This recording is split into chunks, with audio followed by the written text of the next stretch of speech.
আসসালামু আলাইকুম। আমি বলি, আমি এখন আপনাদের একটি গল্প পড়ে শোনাচ্ছি। গল্পের নাম আমি সেই চারুলতা। লিখেছেন স্নেহা ইসলাম প্রিয়া। পর্ব সংখ্যা 5 থেকে 8 পর্যন্ত সবগুলো একসাথে পড়ে শোনাচ্ছি। শাওন তাকিয়ে দেখছে নিজের ভাইয়ের পাশে তার এত বছরের ভালোবাসার মানুষটিকে। চোখ ফেটে যেন জল আসতে চাইছে তার। ঠোঁট কামড়ে কান্না আটকানোর চেষ্টা করছে। ছেলে যে ছেলেদের যে কাঁদতে নেই। আচ্ছা, ছেলেরা কি মানুষ না? ওদের কষ্ট হয় না? তাহলে এই নিষ্ঠুর পৃথিবী কেন কোনো ছেলেকে কান্নারত অবস্থায় মেনে নিতে পারে না? শাওন চারুর দিকে তাকালো। করুণ দৃষ্টিতে এতক্ষণ ওর দিকেই তাকিয়েছিল, কিন্তু শাওন তাকাতেই সে মেজের দিকে চাইল। শিহাব খুবই সুদর্শন, চারুলতাও বেশ সুন্দরী। দুজনকে বেশ ভালোই মানাচ্ছে। ও নিজেই তো দুজনের ভিতরে ঢোকার চেষ্টা করছে। না, ও কেন ওদের ভিতরে ঢুকবে? ঢুকেছে তো শিহাব। কিন্তু শাওন এইটাও স্বীকার করতে বাধ্য, চারুর সাথে কখনোই ওর প্রণয়ের সম্পর্ক ছিল না। তাতে কি, চারুকে তো ও ভালোবাসতো। চারুও সেটা জানতো। শিহাবও শিহাবও তো সব জানতো। তাহলে এভাবে চোখের পলকে সব পাল্টে গেল কেন? দুজনকে একত্রে দেখে খুশিতে বিগলিত হয়ে উঠলেন জমিদার গিন্নি।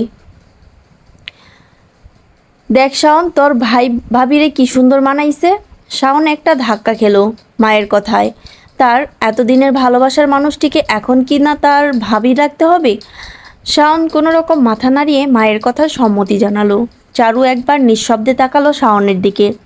তাকে শান্ত দেখালেও তার ভিতরে যে কি ঝড় বয়ে যাচ্ছে, যা খুব ভালোই অনুমান করতে পারছে চারু। আমি তো চারু মারে আইজি আংটি পরাইয়া দিয়া যামু। শাওন নিজের চোখ বন্ধ করে নিল। যতটা সম্ভব নিজেকে সামলে রাখার চেষ্টা করছে। বাবা মায়ের সামনে কোনো রকম বাজে দৃশ্যপট সৃষ্টি করতে চাইছে না সে। বাবা মায়ের আদরের সন্তান সে সবসময়।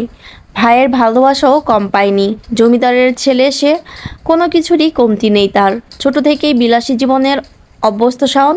তার এই বিলাসিতাকে শতগুণে বাড়িয়ে দিয়েছে তার দাদি। শাওনকে কখনো শাসন করতে দেয়নি সে। দাদির জন্যই লেখাপড়া হয়ে ওঠেনি তার। ছোট থেকেই পড়াশোনার প্রতি অমনোযোগী সে। মা শাসন করলে মা শাসন করতে গেলে বলতো, আমার নাতির লেখাপড়া করার দরকার নাই। ওর বাপদাদার যে সম্পত্তি আছে তা দিয়ে 100 বছর ও আর ওর পরিবার সবাই বসে বসে খাইতে পারবে। দাদির আশকারা পেয়ে শাওনও লেখাপড়া করেনি। নিজের মতো চলে এসেছে সারা জীবন। অন্যদিকে শিহাব প্রচণ্ড পরিশ্রমী। লেখাপড়ার প্রতি ছিল মনোযোগী সে। পরিবারের প্রতি সে দায়িত্বশীল, কর্তব্যপরায়ণ। বাবা মায়ের সকল কথা শুনে শাওনকেও কম ভালোবাসে না শিহাব। শিহাবের একটাই সমস্যা, যেটা হলো অতিরিক্ত রেগে যাওয়া। এই একটা সমস্যা ছাড়া তো তার মাঝে আর কোনো সমস্যা নেই। শিহাব শহরে থাকে, দেখতে সুন্দর। শাওন তো শিহাবের ধারে কাছেও যায় না।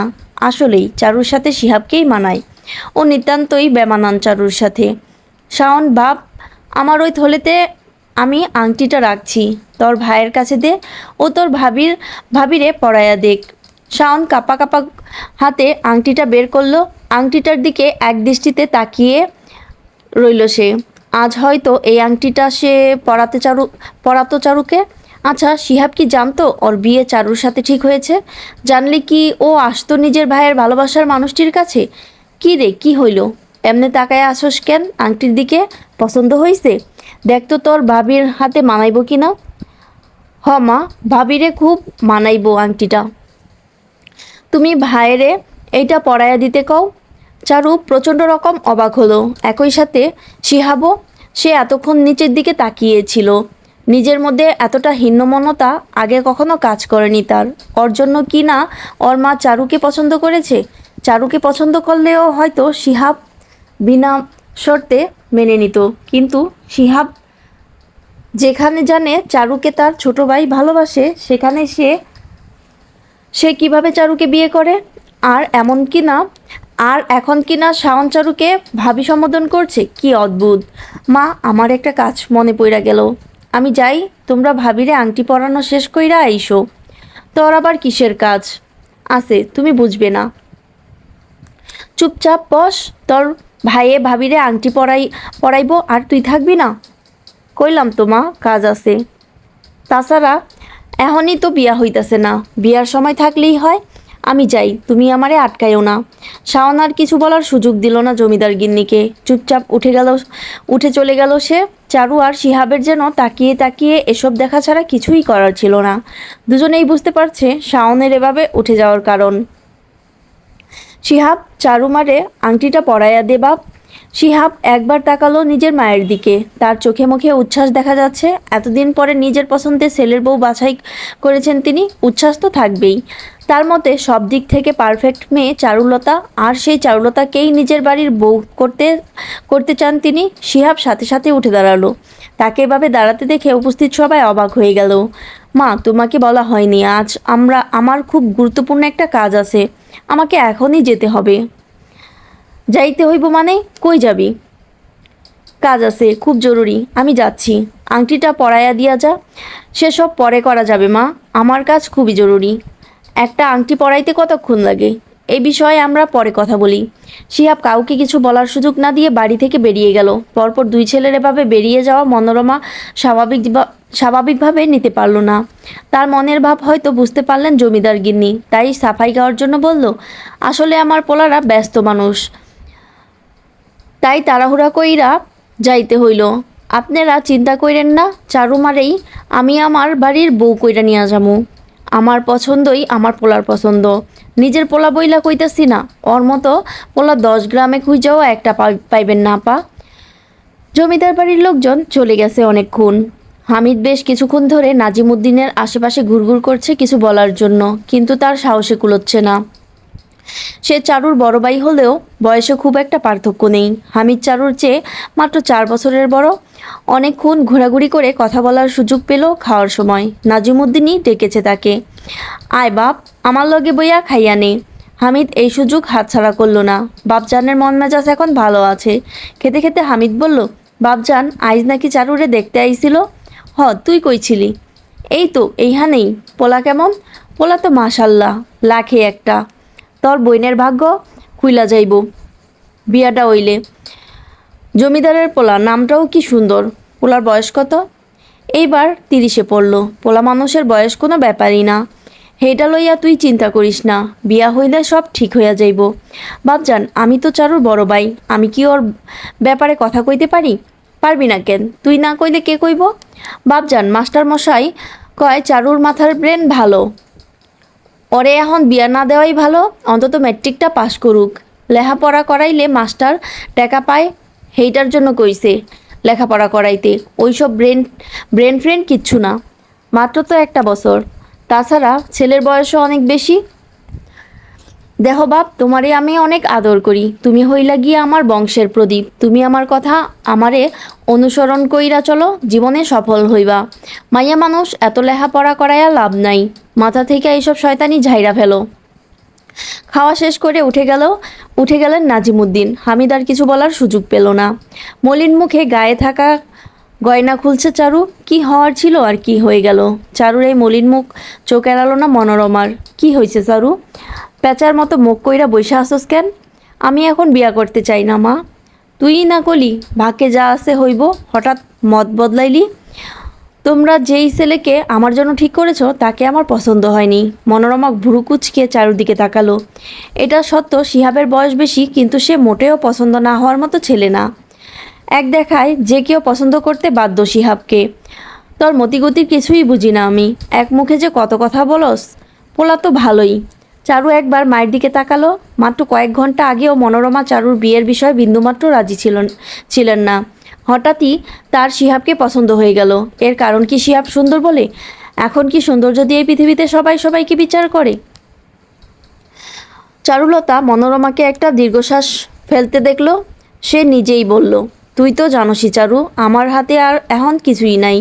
এতদিন তো কম কষ্ট কইরা তোর বিয়া আটকাই নাই। তোর বাপজান এখন তোরে বিয়া দিয়েই ছাড়বো বইলা মনে হয়।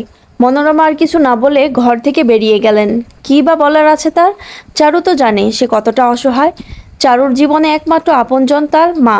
মা ছাড়া কেউ ওর ভালো চাইব না। আচ্ছা, মায়েরা এত ভালো হয় কেন? কেন সন্তানকে এভাবে নিজের জীবন দিয়ে আগলে রাখে? বাচ্চা জন্ম দেওয়ার সময় কত কষ্ট হয় মায়েদের। এত কষ্ট সহ্য করেও নাকি সন্তানের মুখ দেখে সে সব যন্ত্রণা ভুলে যায়। এটা কেন হয়? কেন তারা জন্মের পরেই বাচ্চাটা ছুঁড়ে ফেলে দিয়ে বলে না, 9 মাস পেটে অনেক কষ্ট দিয়েছিস তুই আমাকে, আবার জন্মের সময়ও কম কষ্ট দেসনি, তোকে আমার চাই না, এই কথাটা কেন বলে না? তাছাড়া জন্মের পরেও বা কেন এত আদর যত্ন করে? বাচ্চাটা যখন বিছানা নষ্ট করে ফেলে তখন কেন সে পরম যত্নে সেটা পরিষ্কার করে দেয়? কেন একবারও বলে না, বিছানা নষ্ট করেছিস তোরা, সেই নষ্ট বিছানাতেই থাক? মায়েরা কেন এত ভালোবাসায় পূর্ণ হয়? নিজের সব কিছু দিয়ে সন্তানকে ভালোবাসে। মনের মাঝে মা সম্পর্কিত হাজারো প্রশ্ন থাকলেও উত্তর পায় না চারু। সে একবার ভাবলো মাকে জিজ্ঞাসা করা যায়, পরক্ষণে চিন্তা করলো মাকে জিজ্ঞেস করলে মা উত্তর দিবেন, যখন মা হবি তখন বুঝবি। তাই আর জিজ্ঞেস করা হলো না। চুপচাপ নিজের শাড়িটা পাল্টে নিল, বইটা নিয়ে কিছুক্ষণের জন্য বসলো চারু। ও জানে ওর হয়তো পরের বছর পরীক্ষা দেওয়া হবে না, কিন্তু এই বইগুলো দেখলেই ওর ভীষণ রকমের মায়া লাগে। লেখাপড়া লেখাপড়া যে খুবই ভালোবাসে সে। লেখাপড়া ছাড়া কিভাবে থাকবে সে? আচ্ছা, শিহাব কি সত্যিই চারুকে বিয়ে করবে? ও তো জানে শাওন ভালোবাসে চারুকে। শিহাব কি বাসায় মানা করবে না? চারুর মনে আবারও প্রশ্ন জাগে। শিহাব তো মায়ের কথা খুব মানে। আচ্ছা, ও কি মায়ের কথায় বিয়েতে রাজি হয়ে যেতে পারে? সে কি একবারও নিজের ভাইয়ের কথাটা ভাববে না? তাছাড়া এই বিয়ে ভেঙে গেলেই যে চারু চিন্তামুক্ত এমনও তো না। ওর বাবা যে ওকে অন্য জায়গায় বিয়ে দিয়ে দেবে না সে ব্যাপারে কোনো সন্দেহ নেই চারুর। আচ্ছা, অন্য কোথাও বিয়ে হয়ে গেলে কি তারা চারুকে পড়াবে? আচ্ছা, চারুর বিয়ে হয়ে গেলে শাওন কি করবে? চারু বুঝতে পারলো, যাই হয়ে যাক না কেন শাওনের সাথে ওর আর বিয়ে হবে না। হবেই বা কিভাবে? জমিদার গিন্নি যেখানে বড় ছেলের জন্য চারুলতাকে পছন্দ করেছে সেখানে নিশ্চয়ই তিনি ছোট ছেলের জন্য চারুলতাকে নেবেন না। আচ্ছা, শাওন কি মেনে নেবে সেটা? না, আর ভাবতে পারছে না। পড়াও কিছু হচ্ছে না। এই সব ভাবনা যেন চারুর পিছু ছাড়তেই চাইছে না। এর মাঝেই ঘরে প্রবেশ করলো হামিদ। চারু আর হামিদের ঘর একটাই, অবশ্য একটা ঘর বললে ভুল হবে। চারুর ঘরের শেষে একটা বারান্দার মতো ছোট ঘর রয়েছে, সেখানে শুধু একটা ছোট জানালা। ঘরে ঢুকতে হলে চারুর ঘর দিয়ে সে ঘরে ঢুকতে হবে। সেখানে ঢোকা এবং বের হওয়ার এই একটাই রাস্তা, এমনকি সেখানে কোনো দরজাও নেই। তাই দুজনের ঘরকে আলাদা বলা যায় না, শুধু মাঝখানে একটা দেয়াল দেওয়া, এবং সেখানেও দরজা পরিমাণ কাটা। বলা বাহুল্য সেখানে কোনো দরজাও নেই। সেই বারান্দার মতো ছোট ঘরটায় ঘুমায় হামিদ, আর ঘরে ঘুমায় চারু। আর বাবা মায়ের আলাদা ঘর। যেদিন নাজিমুদ্দিন মারধর করে মনোরমাকে ঘর থেকে বের করে দেয় সেদিন মনোরমা এসে চারুর সাথে ঘুমায়। হামিদ এসে ভালো মন্দ কিছুই বলল না। মনে মনে বেশ অপরাধবোধ জাগ্রত হচ্ছে তার। সে বড় হয়েও চারুর জন্য আজ কিছুই করতে পারছে না। যতই সে চারুর লেখাপড়ার মুখের ভাষা নিয়ে কটাক্ষ করুক না কেন, সে মনে প্রাণে চায় চারু জীবনে অনেক দূর এগিয়ে যাক, কিন্তু তা বোধ হয় আর হবার নয়। চুপচাপ নিজের ঘরটিতে গিয়ে শুয়ে পড়ল সে, যেখানে আসবাব বলতে গেলে শুধু একটি ছোট চৌকি, যাতে শুধুমাত্র একজন মানুষই ঘুমাতে পারে। রাতে ঘুম হচ্ছিল না চারুর। হামিদের একটা বাজে স্বভাব, যতক্ষণ জেগে থাকবে ঘরের কুপি জ্বালিয়ে রাখবে। কুপি জ্বালানোর কারণে সে আলো দরজার খোলা জায়গাটুকু দিয়ে চারুর ঘরেও আসছিল। কুপির আলোয় ঘরে সোনালি আবা দেখা যাচ্ছে। পরিবেশটা কেমন ভুতুরে লাগছে চারুর কাছে, কিছুটা ভয়ও লাগছে। বেশ অনেকক্ষণ পরেই কুপি বন্ধ করলো হামিদ, কিন্তু তাও ঘুম হচ্ছে না চারুর। কেন যেন বারবার শাওনের কথা মনে পড়ছে। আচ্ছা, বিয়ের জন্য কি শিহাবের আশাটা খুব গুরুত্বপূর্ণ ছিল? শাওনের জন্য বললে কি এমন ক্ষতি হতো? অবশ্য শিহাবের তো এখন বিয়ে হয়নি। শিহাবকে বিয়ে না দিয়ে নিশ্চয়ই শাওনকে দিবে না। চৌকির উপর উঠে বসলো চারু। শৌচাগার যাওয়া প্রয়োজন। গ্রামের শৌচাগারগুলো বাড়ি থেকে কিছুটা দূরে হয়। চারু উঠে গেল সেখানে। পা ফেলতেই শুকনো পাতার মর্মর শব্দগুলো নিস্তব্ধতা ভেদ করলো। শীতকালে পাতা সাধারণত এত মর্মর আওয়াজ করে না। কে জানে, হয়তো এইটা চারুর মনের ভুল। কিছুটা সামনে এগিয়ে যেতেই কেউ তার মুখ চেপে ধরলো। চারুর বুক কেঁপে উঠল। কে এটা? মজিদ? আবার এসেছে ও? চারু প্রাণপণে চিৎকার করতে চাইল, কিন্তু মুখ থেকে শব্দ ব্যতীত কোনো শব্দই বের হলো না। চুপ চারু, চিৎকার করিস না, আমি শাওন। শাওন চারুকে ধাতস্থ হওয়ার সময় দিল। কয়েক মুহূর্ত লাগলো চারুর ব্যাপারটা বুঝতে। তুমি এত রাতে এখানে? কি হয়েছে? আরও আগে আসছিলাম তোর লগে দেখা করতে। কেন, কি হয়েছে? তুমি এখানে কেন এসেছো? কেউ দেখলে কি ভাববে? ভাবাভাবির সময় নেই চারু। আজ যদি আমি তোর কাছে না আসতাম তাহলে আমি তোরে হারিয়ে ফেলতাম। চারু, তুই বিয়াটা করিস না চারু, আমি তোরে অনেক ভালোবাসি। তোমার বাসায় এখন কি অবস্থা? তোমার ভাই কি কিছু বলেনি? ভাইজান কইছে তরে নাকি সে পছন্দ করে নাই, কিন্তু মায়ের তরে খুব পছন্দ। মা জোর করতেছে ভাইজান রে। আমার মনে হয় না ভাইজান বেশিক্ষণ না করতে পারবে। সে মায়ের কথা জান দিয়া মানে মায়েরে ভালোবাসে। এখন আমি কি করতে পারি শাওন ভাই? তুই না কইরা দে চারু, আমি মইরা যামু তরে সারা। তরে অন্য কারোর লগে দেখতে পারবো না আমি। আমার উপর একটু দয়া কর চারু, আমার হাতে কিছু নাই শাওন ভাই। বাবা আমাকে বিয়ে দিয়ে দেবে বলে ঠিক করে নিয়েছে, আর তুই বিয়া কইরা নিবি? আমার দিকে তাকা চারু, আমারে ভালোবাসোস না তুই? না, আমার দিকে তাকায়া বল। চারু অন্যদিকে তাকিয়ে রইল। শাওনকে কি বলবে ও? কী বা বলার আছে ওর? কি হইল বল, আমার দিকে তাকা চারু। আমার ভালোবাসার কোনো মূল্য নাই তোর কাছে? আমি তোরে ভালোবাসি, আর কতবার কইলে তুই বুঝবি? আমার চোখের পানির অভিশাপ লাগবো না তোর? কেমনে বিয়া কইরা সুখী হবি তুই? তুমি আমাকে ভয় দেখাচ্ছ শাওন ভাই? ভয় দেখাইতেছি না, তোর কাছে ভিক্ষা চাইতাছি। আমারে একটু দয়া কর চারু, আমি মইরা যাইতাছি। যতবার আমার দুপুরের কথা মনে পড়ছে তুই ভাইজানের পাশে বসছস, ততবার আমার দম বন্ধ হয়ে আসতাছে। সব শেষ কইরা দিতে ইচ্ছা করতেছে। বিশ্বাস কর, আমি সব মাইনা নিতে চাইছিলাম, কিন্তু আমি পারি নাই। আমার মন তরে অন্য কারোর লগে কল্পনা করতে পারে না। আমি জানি ভাইজান সব দিক থেকে আমার চেয়ে ভালো, কিন্তু বিশ্বাস কর, সে তরে আমার চেয়ে বেশি ভালো কখনো বাসতে পারবো না। এখানে আমার কি বলার বা করার আছে বলো? আমি তো নিরুপায়। না, নিরুপায় হবি কেন? চল আমরা এইখান থেকে পালাইয়া যাই, কেউ পাইব না আমাদের। বাজে কথা বলো না শাওন ভাই, আমি পালাতে পারবো না। আমি যদি পালাই তাহলে বাবা আমাকে খুব মারবে, একেবারে মেরেও ফেলতে পারে। আর তাছাড়া আমাকে নিয়ে তুমি কোথায় যাবে? এত বড় পৃথিবীতে কি কোথাও আমগো জায়গা হইব না চারু? আমি বাসার আমি বাসায় চলে আমি বাসায় চলে যাও শাওন ভাই। আমার পক্ষে তোমার সাথে যাওয়া সম্ভব না। আমার ভাগ্যকে আমি মেনে নেব। তুই আমারে চাস না চারু, তাহলে কেন আমার ভাইজানরে বিয়া করতে রাজি হবি? আমি কেমনে তোরে সব সময় আমার ভাইজানের পাশে দেখমু? দুপুরের কয়েক মুহূর্ত যেইখানে আমি ভুলতে পারছি না, সেইখানে সারা জীবন তোকে কেমনে দেখমু? চারু চুপ করে রইল, কিছু বলার নেই তার। কিন্তু তার জবাবের জন্য অধীর আগ্রহ নিয়ে অপেক্ষা করছে শাওন। কি নিষ্পাপ দেখাচ্ছে তাকে। আচ্ছা, এই ছেলেটার কি দোষ? সে তো বিনা স্বার্থে এতদিন যাবৎ ভালোবেসে এসেছে চারুকে। তাহলে এত ভালোবাসার পরেও সে কেন চারুকে পাবে না? অন্যদিকে শিহাব, সে চারুকে চেনে না, তাকে ভালোবাসে না, তাও কেন সে চারুকে পাবে? এইটা কেমন যুক্তি? চুপ কইরা আসুস কেন চারু, কথা বল। আমি তোর কাছে ভিক্ষা চাইতাছি চারু, আমারে ভিক্ষা দে। আমি সত্যিই থাকতে পারবো না তোরে ছাড়া। তুই কেমনে অন্য কারো হবি? তোর কি মনে হয় তুই অন্য কারো হইলে সুখে শান্তিতে থাকতে পারবি? তুই অন্য কারো যেদিন হবি, ওই দিন তুই আমার লাশ দেখবি। মিলাইয়া নিস আমার কথা। আর তারপর কি তুই সুখে সংসার করতে পারবি? সুখে সংসার করার সময় মনে পড়বো না তোর জন্য আইস একটা জীবন পৃথিবীতে নাই?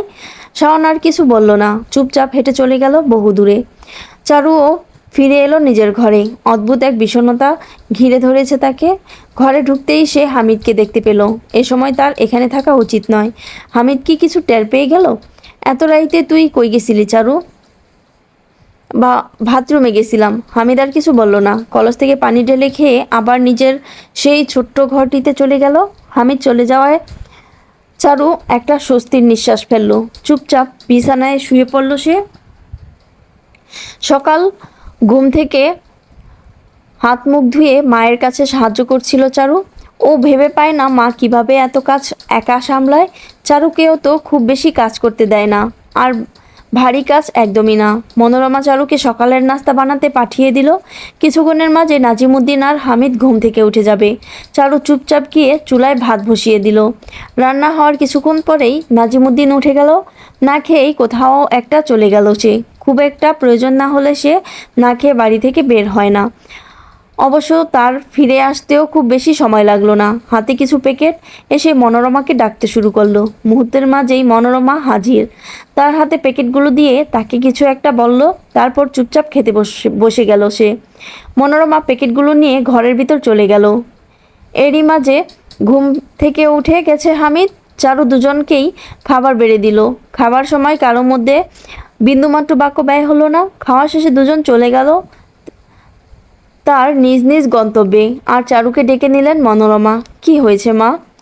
নে এটা ধর, তৈরি হয়ে নে। চারু প্যাকেটটা নিল। খুবই সুন্দর একটা নতুন শাড়ি। চারুর কোনো শাড়ি নেই, সবই তার মায়ের। তবে এই শাড়িটা কখনো দেখেছে কি না মনে করার চেষ্টা করছে সে। এটা কার শাড়ি মা? আর তৈরি হব কেন? তোর শাড়ি। তোর বাপজান আইস কিনে নিয়ে আইসে। আইজ নাকি জমিদার বাড়িতে আমাদের সবার দাওয়াত। কেন? কেন আবার? হয়তো আজকেই বিয়া পাকা করে ফেলবো। চারুর চোখ মুখ মলিন হয়ে যায়। চুপচাপ তৈরি হতে শুরু করেছে। এভাবে হুট করে বাবা তার বিয়ে দিয়ে দেবে তা কল্পনাও করেনি চারু। সবাই নতুন কেনা পোশাকগুলো পরে তৈরি হয়ে নিল।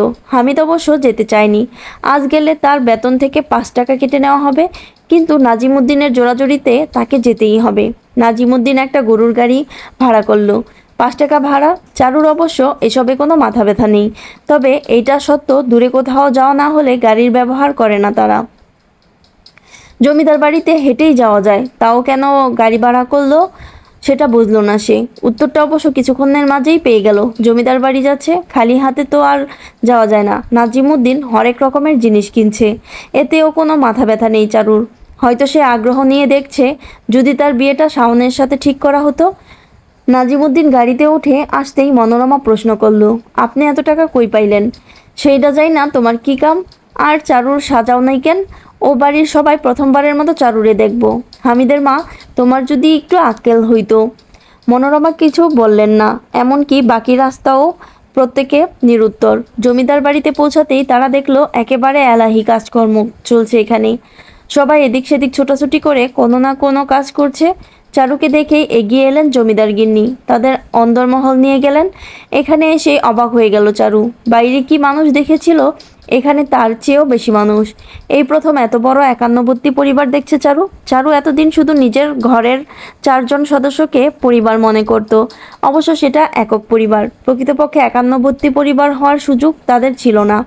দাদা দাদি মারা গেছে হামিদেরও জন্মের আগে।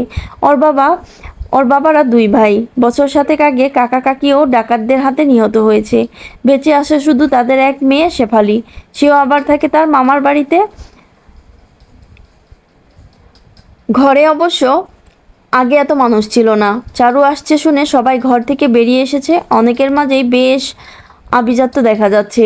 তারা সবাই নিশ্চয়ই শহর থেকে এসেছে, এর জন্যই এত মানুষজন। চারুকে দেখে প্রত্যেকেই কম বেশি প্রশংসা করলো। শাওন দূরে এক কোনায় বসে ঝাল আচার খাচ্ছে। তার চোখ মুখ লাল হয়ে আছে, চোখ থেকে পানি পড়ছে, তাও আচার খাওয়া থামাচ্ছে না সে। এমনটাই হয়তো তার রাগের বহিঃপ্রকাশ। শিহাবকে কোথাও দেখা যাচ্ছে না। ইতিমধ্যে সবাই ওকে বৌমা সম্বোধন করতে শুরু করে দিয়েছে, আর বাড়ির ছেলেমেয়েরা ভাবি ডাকছে। জমিদার গিন্নি তাকে কাকে যেন ডাকলেন মিলি নামে। বেশ সুন্দর গোলাপি রঙের শাড়ি পরা মেয়ে এগিয়ে এলো। তার শরীর থেকে আভিজাত্যের যেন নূরের মতো ছড়াচ্ছে। জমিদার গিন্নি মিলিকে বললেন, মিলি যা তো মা, বৌমারের গিয়া বাড়িটা ঘুরায় দেখা। সারা জীবন তো তার এইখানে থাকতে হইব। আসো ভাবি, আমার সাথে আসো। মিলি চারুকে নিয়ে সেখান থেকে উঠে চলে গেল। হামিদ, মনোরমা, নাজিমুদ্দিন সবাই ওখানে বসেই গল্প করতে লাগলো। ভাবি, আমি মিলি। বয়সে তোমার চেয়ে 6 বছরের বড় হলেও শিহাব ভাইয়ার 10 বছরের ছোট। ও তোমাকে তো পরিচয়ই দেওয়া হয়নি। আমি শিহাব ভাইয়ার ছোট চাচার বড় মেয়ে। আমি চারুলতা। আমি তোমাকে চিনি ভাবি। আমাকে ভাবি ডাকতে হবে না, আমি তো আপনার অনেক ছোট। কি বলো ভাবি ডাকতে হবে না? এই পরিবারের নিয়ম সম্পর্ক মেনে সবার আগে সবার সাথে আচরণ করতে হবে, বয়স দেখে নয়। তুমি আমার ছোট বলে কাউকে নাম ধরে ডেকে ফেলো না যেন। আগে সম্পর্ক জেনে নিবে। আর আমাকে আপনি ডাকার প্রয়োজন নেই। আমার সাথে মানিয়ে নাও, বুঝলে? আমার সাথেই থাকতে হবে তোমাকে। তো তোমার সাথে থাকতে হবে কেন? আমার সাথে থাকবে না তো কি ভাইয়ার সাথে থাকবে? মিলে হেসে উঠল। সরি ভাবি, মজা করছিলাম, তুমি প্লিজ কিছু মনে করো না। চলো আগে তোমাকে তোমার হবু হবু ঘর দেখাই। হবু ঘর?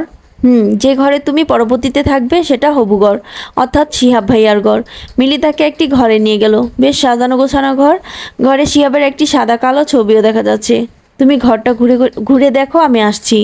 কোথায় যাও? আরে এখনই চলে আসবো, তুমি থাকো।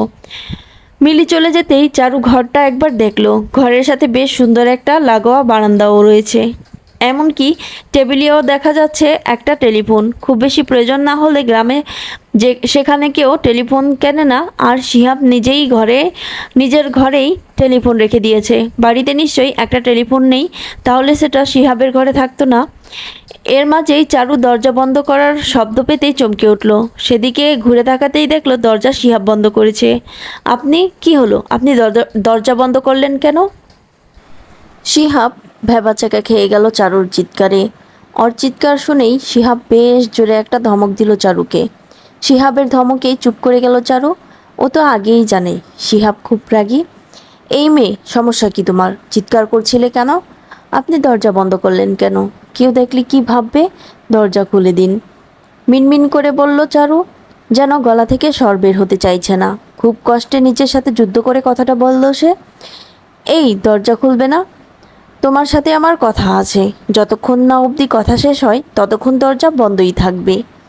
কথা বলবেন মুখ দিয়ে, এখানে দরজার কি কাজ? শিহাবের ইচ্ছে হলো এই মেয়ের কানের নিচে দুইটা থাপ্পড় দিতে, কিন্তু আফসোস, শিহাব সেইটা কখনোই করতে পারবে না। এই মেয়ের সাহস দেখে শিহাব বিস্মিত।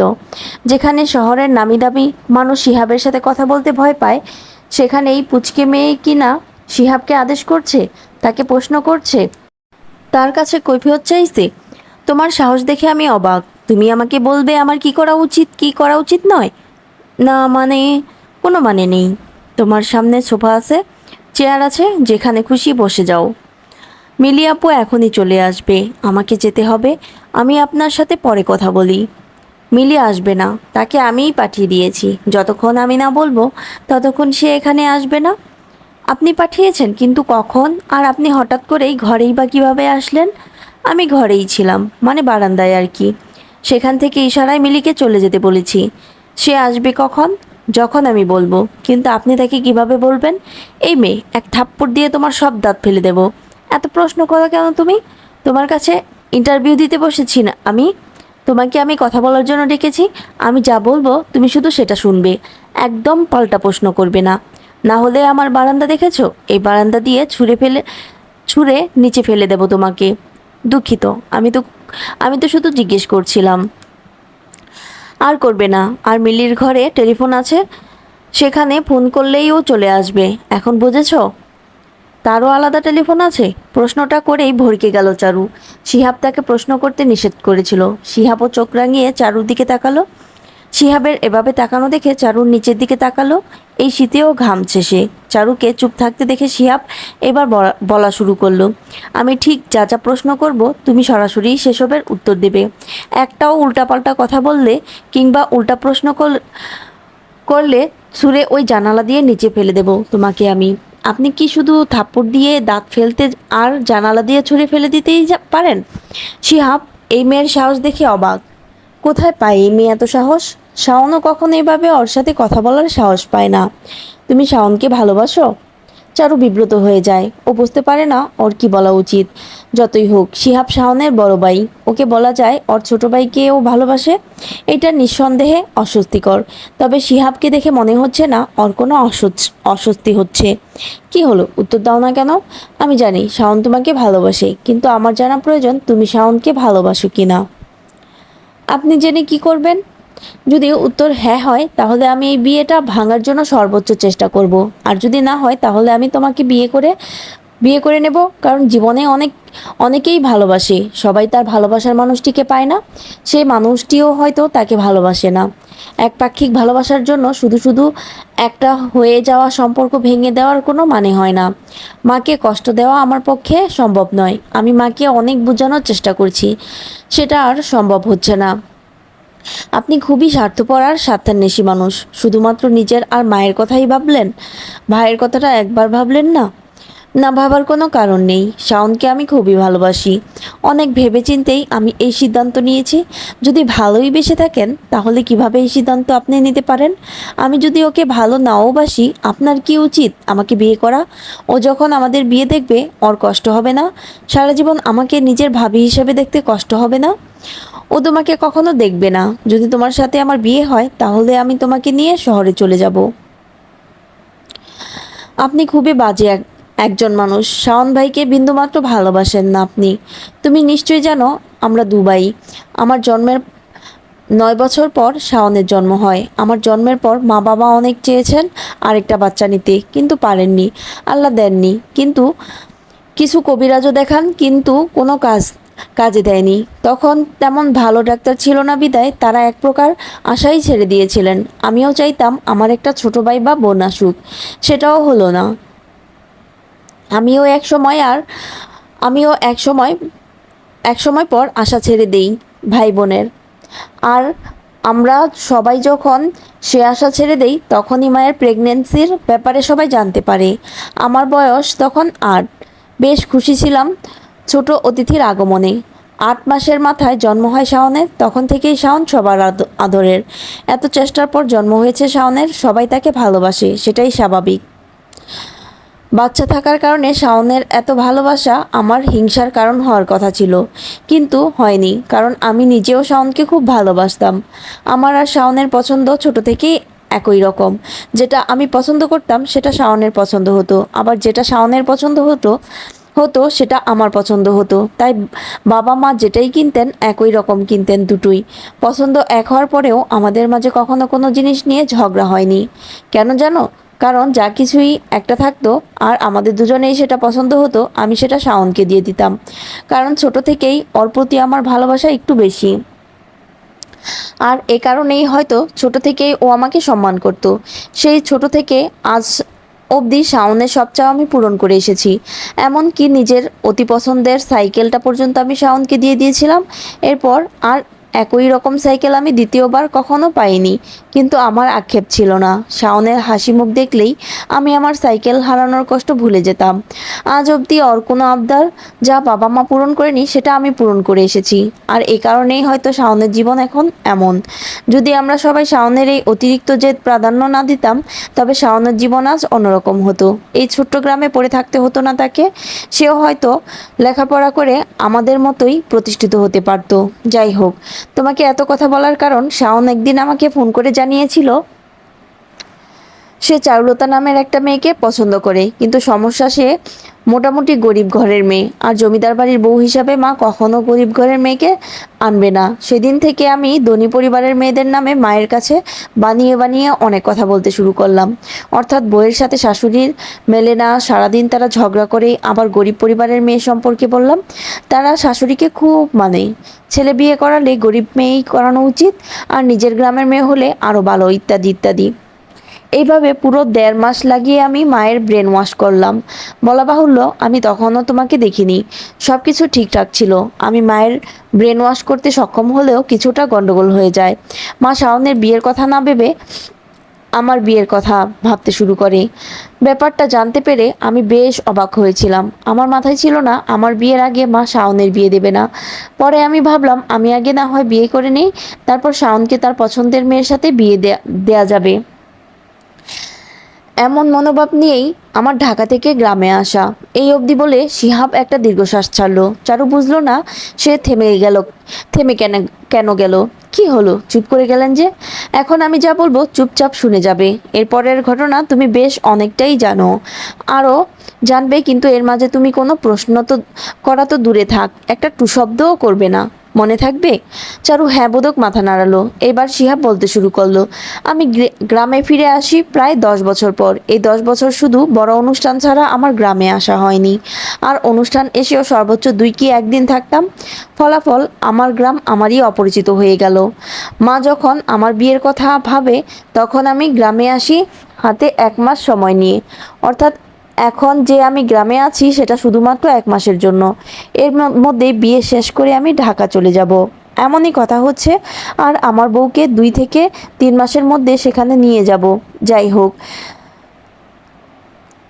গ্রামে আসি রাতে আর পরের দিন বের হই। গ্রামটা ঘুরে দেখার ইচ্ছে পোষণ করি। 10 বছরেই অনেকটা বদলে গিয়েছিল গ্রামটা, কিন্তু আমার কখনো সেটা দেখার সময়ই হয়নি। দুপুর হতে বাড়ির দিকে ফিরতে লাগলাম। আমি কিন্তু তখনই কারোর চিৎকার শুনতে পেলাম আমার গন্তব্যের একেবারে উল্টো দিকে। ভাবলাম কেউ হয়তো বিপদে পড়েছে, তাকে সাহায্য করা দরকার, তাই এগিয়ে গেলাম সেদিকে। মধ্যবয়স্ক এক ভদ্রলোক নিজের মেয়ের বয়সী একটা মেয়েকে জোর করে কোথাও নিয়ে যাচ্ছে। আমার জীবনের দেখা সবচেয়ে বাজে দৃশ্য বোধ হয় সেটাই ছিল। সেখানেই চিৎকার করে বললাম, ওখানে কে? দূর থেকে বুঝলাম ভদ্রলোক মেয়েটার হাত ছেড়ে দিয়েছে। কিছুটা এগোতেই লোকটাকে চিনলাম। আমাদের আন্ডারেই কাজ করে লোকটা, আর তার ঠিক পাশেই ভয়ের তো চেহারার দাঁড়িয়ে আছে একটা মেয়ে। তার চোখে মুখে ভয় স্পষ্ট। এই শীতেও বেশ ঘেমে গেছে সে। কপালে নাকে হীরের টুকরোর মতো বিন্দু বিন্দু ঘাম। লম্বা চুলে বেনি করা। বেনি থেকে কিছু চুল খুলে এসে তার গলায় পেঁচিয়ে এসেছে। কিছুক্ষণ পর পর শুকনো ঢোক গিলেছে বাচ্চা মেয়েটি। সারা জীবন নিজের মনে কল্পনা করা রাজকুমারীর সাথে এত মিল কোনো মেয়ের সাথে কখনো পাইনি আমি। প্রথম দেখাতেই যেন একটা হৃদস্পন্দন মিস করলাম আমি। দেখে মনে হয়েছিল মেয়েটা আমার চেয়ে বয়সে হয়তো 8-9 বছরের ছোট হবে, এমনই কিছু ধারণা করে নিয়েছিলাম। তবে মেয়েদের বয়স নির্ণয়ের ক্ষেত্রে আমি কতটা কাঁচা সেটা অবশ্য আমি পরে বুঝতে পেরেছিলাম। আমার পছন্দ বেশিক্ষণ স্থায়ী হলো না। কিছুক্ষণের মাঝেই জানতে পারলাম এটি সেই মেয়ে যাকে আমার ভাই ভালোবাসে। ভুলটা আমারই ছিল। ছোট থেকেই আমার আর শাওনের পছন্দ এক, তাই শাওনের যাকে পছন্দ হয়েছে ভাবেই আমারও তাকে পছন্দ হবে, এইটা হয়তো আমার কাছে খুব একটা অস্বাভাবিক ছিল না। খুব দ্রুতই নিজেকে মানিয়ে নিলাম। ছোট থেকেই এমন হয়ে আসছে। আমাদের দুজনের একসাথে যেটা পছন্দ হয় আমি সেটা শাওনকে দিয়ে দেই। আর এক্ষেত্রে তো শাওনই তোমাকে আগে পছন্দ করেছিল। তোমাকে ভালোবেসে আটকে রাখার কোনো কারণই আমার মধ্যে ছিল না। মনে মনে ঠিক করে নিলাম মা যে মেয়েকে আমার জন্য ঠিক করে রেখেছে তাকেই বিয়ে করে নেব আমি। তবে সেখানেও ভাগ্য আমার সহায় হলো না। মা আমার জন্য তোমাকেই পছন্দ করলো। শাওনের কথা ভেবে মানা করলাম মাকে। বললাম মেয়ে পছন্দ হয়নি। মা মানলেন না। তোমাকে পছন্দ না হওয়ার কোনো কারণ ছিল না, মেয়ের বয়স কম এই অজুহাত মানলেন না। গ্রামে নাকি এই বয়সেই বিয়ে হয়। সেদিন তোমার সাথে দেখা হওয়ার পর থেকে প্রতিনিয়ত নিজের সাথে যুদ্ধ করে যাচ্ছিলাম আমি। কিন্তু বিশ্বাস করো, এই প্রথমবারের মতো আমি ব্যর্থ। এই প্রথমবার শাওনকে কোনো কিছু দিতে আমার কষ্ট হচ্ছে। কিন্তু আমার মতো শাওনেরও তোমাকে পাওয়া উচিত। ও এতদিন যাবৎ ভালোবেসে এসেছে তোমাকে, কিন্তু আমার অবচেতন মন সেটা কিছুতেই মানতে পারছে না। এর কারণ কি তুমি জানো? কারণ হলো আমার অন্যান্য পছন্দের জিনিসের তুলনায় তুমি অনন্য। তোমার তুলনা সম্ভব নয়। অন্য জিনিসগুলো হয়তো আমি মনোযোগ দিয়ে খোঁজাখুঁজি করলে একই রকম আরেকটা জিনিস পেয়ে যেতাম, কিন্তু তুমি তো একটাই আছো। তোমাকে কিভাবে আরেকটা খুঁজে বের করব আমি? তারপর সিদ্ধান্ত নিলাম তোমাকেই সব জানাবো। তুমি আর শাওন যদি একে অপরকে ভালোবাসো তাহলে আমি সরে যাব, আর যদি না বাসো তাহলে তোমাকে সময় নিতে বলবো। তুমি যাকে চাইবে তাকেই বেছে নেবে। তুমি কাকে বেছে নেবে সেই সিদ্ধান্ত আমার নয়, কারণ তুমি কোনো জিনিস নও, তুমি মানুষ। তোমার প্রাণ আছে, অনুভূতি, ইচ্ছা, আকাঙ্ক্ষা সবই আছে। তোমার ইচ্ছা অনুযায়ী তুমি কাউকে বেছে নেবে। তবে আমি বলবো তুমি যেন শাওনকে বেছে নাও, কারণ সব দিক থেকে শাওনই তোমার জন্য ভালো হবে। তোমরা একে অপরকে আগে থেকে চেনো, বয়সে ভারসাম্য আছে, ও তোমাকে অনেক আগে থেকেই ভালোবাসে, ইত্যাদি ইত্যাদি।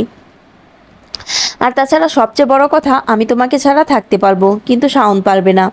ছোট থেকেই ও যা চেয়েছে তাই পেয়ে এসেছে। ও তাই হঠাৎ করে নিজের এই অমূল্য জিনিস হারাতে দেখতে পারবে না সে। এখন জিজ্ঞেস করতে পারো সব জেনেও আমি কেন তোমাকে বেছে নিতে বলছি? নিজে চলে গেলেই তো হয়। আমার উত্তর হবে, আমি যদি নিজে চলে যাই তাহলে সবসময় মনে হবে আমি সরে না গেলে তুমি আমার হতেও পারতে। কিন্তু তুমি নিজেই যদি শাওনকে বেছে নাও তবে আমার এমন কিছু মনে হবে না। আমিও আমিও শান্তি পাবো, আর শাওনও। ও আরেকটা কথা, তুমি ভেবো না শাওনকে বিয়ে করলে তোমাকে সর্বক্ষণ আমার সামনে থাকতে হবে। আমি আগেই বলেছি গ্রামে আমি বেশি আসি না। 2 ঈদে এসে একদিন একদিন করে থেকে যাই, আর কোনো বিয়ে হলে আসি। তাই তোমাকে আমার সামনে থেকে অস্বস্তিতে পড়তে হবে এমন কিছু ভাবার কোনো কারণ নেই। এখন তুমি বলো, তুমি কি শাওনকে ভালোবাসো? শিহাবের কথা শুনে চারু ঝিম মেরে বসে রইল। পৃথিবী যেন ঘুরছে তার। এমন কিছু শোনার জন্য মোটেও প্রস্তুত ছিল না সে। আজও এত বড় ধাক্কা খাবে তা সে কল্পনাও করতে পারেনি। চারু উত্তর দেওয়ার মতো কিছু পাচ্ছে না। শিহাবকে কি বলা উচিত হবে ও শাওনকে ভালোবাসে? শিহাব হয়তো চারুর উদ্বিগ্নতা বুঝতে পারলো। আমি বুঝতে পারছি তুমি বলতে পারছো না, অস্বস্তি হচ্ছে হয়তো। তুমি যদি শাওনকে ভালোবাসো তাহলে আমাকে ইশারা দাও। মনে আমার পাশের ঘরটায় মিলির ঘর, মানে আমার বাঁ পাশের ঘরটায় মিলির ঘর। তুমি যদি ওকে ভালোবাসো তাহলে এখান থেকে উঠে চলে যাও। বাকি যে কথা আছে সেটা আমরা পরে বলবো। আর যদি না বাসো, অর্থাৎ তুমি তুমি ভাবার জন্য সময় নিতে চাও, তাহলে 1 মিনিট এখানে চুপচাপ বসে থাকো। চারু আরও 10 সেকেন্ডের মতো সেখানে বসে রইল, তারপর ধীরে ধীরে উঠে দরজা খুলে মিলির ঘরের দিকে চলে গেল। চারুর চলে যাওয়া দেখে শিহাব একটা দীর্ঘশ্বাস ছাড়লো। ভালোই হয়েছে, এইটাই হওয়া উচিত ছিল। চারুলতাকে যখন দেখেছিল তখন মনে হয়েছিল এখন হয়তো আর সে চারুকে ছাড়তে পারবে না। সে এত বছর শাওনকে যা দিয়ে এসেছে, এখন তার বিনিময়ে ওর থেকে ওর সবচেয়ে মূল্যবান সম্পদকে কেড়ে নিতে চলেছে। এমনটা হলে সারা জীবন আফসোস করতো ও। ভালোই হয়েছে চারু চলে গিয়েছে। চারু মিলির কাছে চলে যাওয়ার পর আর কোনো কথা হয়নি শিহাব আর চারুর মধ্যে। শাওন এখন গ্লাস ভরে ভরে পানি খাচ্ছে। জমিদার গিন্নি ওর হাত থেকে আচার কেড়ে নিতেই ও আবার পানি নিয়ে বসেছে। ওর ঠিক কী পরিমাণ ঝাল লাগছে তা ওকে দেখেই বোঝা যাচ্ছে। তবে ও এত ঝাল আচার কেন খেলো সেটাই কেউ বুঝতে পারছে না। অনেক কাজ পড়ে থাকায় সেদিকে কেউ কোনো নজর দিল না। শুধু শাওনের দাদি এক বাটি চিনি এনে দিল তাকে। শাওন সেই চিনি খেয়ে ঝাল নিবারণের চেষ্টা চালাচ্ছে। শাওনকে দেখে সত্যিই খুব মায়া লাগছে চারুর। শাওনের চোখে মুখে এমনিও বেশ মায়া কাজ করে। আচ্ছা, মায়াবতী পুরুষবাচক শব্দ কি? পুরুষদেরও কি মায়াবতী বলা হয়? বলা হলে শাওনকে নিঃসন্দেহে মায়াবতী বলা যেত। চারু এক দৃষ্টিতে তাকিয়ে আছে শাওনের দিকে। কারোর দিকে এক দৃষ্টিতে অনেকক্ষণ তাকিয়ে থাকলে অপর পাশের ব্যক্তি সেটা বুঝতে পারে। শাওনও পারল। কিন্তু সে যখনই চারুর দিকে তাকালো, চারু মাথা নিচু করে ফেলল। কিন্তু আজ এখানে অন্য কিছুও হতে পারত। এরই মাঝে শাওনের দাদি শিহাবকে ডাকাডাকি করতে শুরু করে দিল। তার ইচ্ছে তিনি তার নাতি আর নাতবউকে একসাথে দেখবেন। ওনার চিৎকার চেঁচামেচিতে এক প্রকার বাধ্য হয়ে নিচে নেমে এলো শিহাব। এই প্রথম হামিদ শিহাবকে দেখল। এই শিহাব হামিদেরও 12 বছরের বড়। ওর সাথেই নাকি ওর ছোট বোনের বিয়ে ঠিক করা হয়েছে। চারু কি কোনো দিক থেকে কম? কেন তার বিয়ে নিজের চেয়ে বয়সে এত বড় লোকের সাথে হতে হবে? যদিও শিহাবকে দেখে বোঝার উপায় নেই ওর বয়স 30, 25, 26 বলে অনায়াসে চালিয়ে দেওয়া যাবে। সবাই বিশ্বাসও করবে। তাই এই ব্যাপারটা হামিদের কাছে ভালো লাগছে না। শিহাব এসে চারুর বিপরীত সোফায় বসতে চাইলেও তার দাদি তাকে বাধা দিয়ে চারুর সাথে বসতে বলল। শিহাব জানে চারু তার ছোট ভাইয়ের হবু বউ, তাই তার সাথে বসতে বেশ অস্বস্তি লাগছে। আবার ভাবছে এটাই হয়তো শেষবারের মতো ওর পাশে বসা, তাই অস্বস্তি রাখলো না মনে। ভালোবাসা অপরাধ নয়। সেও ভালোবেসেছে, শাওনও ভালোবেসেছে, চারুও ভালোবেসেছে। অন্যায় তো করেছে প্রকৃতি। এমনটা তো হওয়ার কথা ছিল না। সব কিছু একই রকম পছন্দ করে বলে কি জীবনসঙ্গীও একই মানুষকে পছন্দ করবে? এতে অবশ্য কারোর কোনো দোষ নেই। শিহাব যদি প্রথমেই চারুকে দেখে নিত তাহলে হয়তো আর তাকে এমন অবস্থায় পড়তে হতো না। দাদিকে দেখানো শেষ হতেই শিহাব উঠে যেতে চাইল। আজ খুব জোরে বৃষ্টি হবে, রেডিওতে শুনেছিলাম। হয়তো তোমাদের থাকতে হতে পারে। যদি থেকে যাও তাহলে তোমার সাথে আমার কথা আছে। আমিই যাব, চিন্তা করো না। কোথায় যাবেন? আর রাতে দেখা না করাই ভালো বলে মনে হয়। দেখা করা জরুরি। আমার কথা শেষ হয়নি। আমি আসব তোমার ঘরে। আর ভয় পাওয়ার কোনো প্রয়োজন নেই। মেয়েদের আমি সম্মান করতে জানি, আর যাকে আমি ভালোবাসি তাকে কখনো আমি অসম্মান করব না, এটুকু জেনে রেখো। শিহাব আর চারুর এমন ফিসফিসিয়ে কথা বলার চোখ এড়ালো না শাওনের দাদির। কি গো নাতি, হবু বউয়ের লগে এত কি কথা? কয়দিন সবুর করো, তারপর তো কথা কওয়ানোর জন্য সারা জীবনই পাইবা। দাদির কথা শুনে ঘরে থাকা প্রত্যেকেই হেসে উঠল। অনেকে জোরে হাসলো, আবার অনেকে মুচকি হাসলো। হাসলো না কেবল শাওন, চারু আর শিহাব।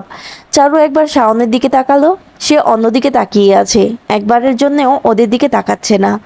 ওরই বা কি দোষ? ও তো শিকারই করছে শিহাবের সাথে। ও চারুকে সহ্য করতে পারে না। শেষ পর্যন্ত শিহাবের কথাই ফলল। সন্ধ্যার পর থেকে বেশ জোরে সোরে বৃষ্টি শুরু হলো। শীতকালে এমন বৃষ্টি আগে কখনো নামতে দেখেনি চারু। এইটা হয়তো শীত নামিয়ে দেওয়া বৃষ্টি। রাস্তাঘাট কাদায় মাখামাখি হয়ে গেছে। এ সময় কোনো গাড়িও পাওয়া যাবে না।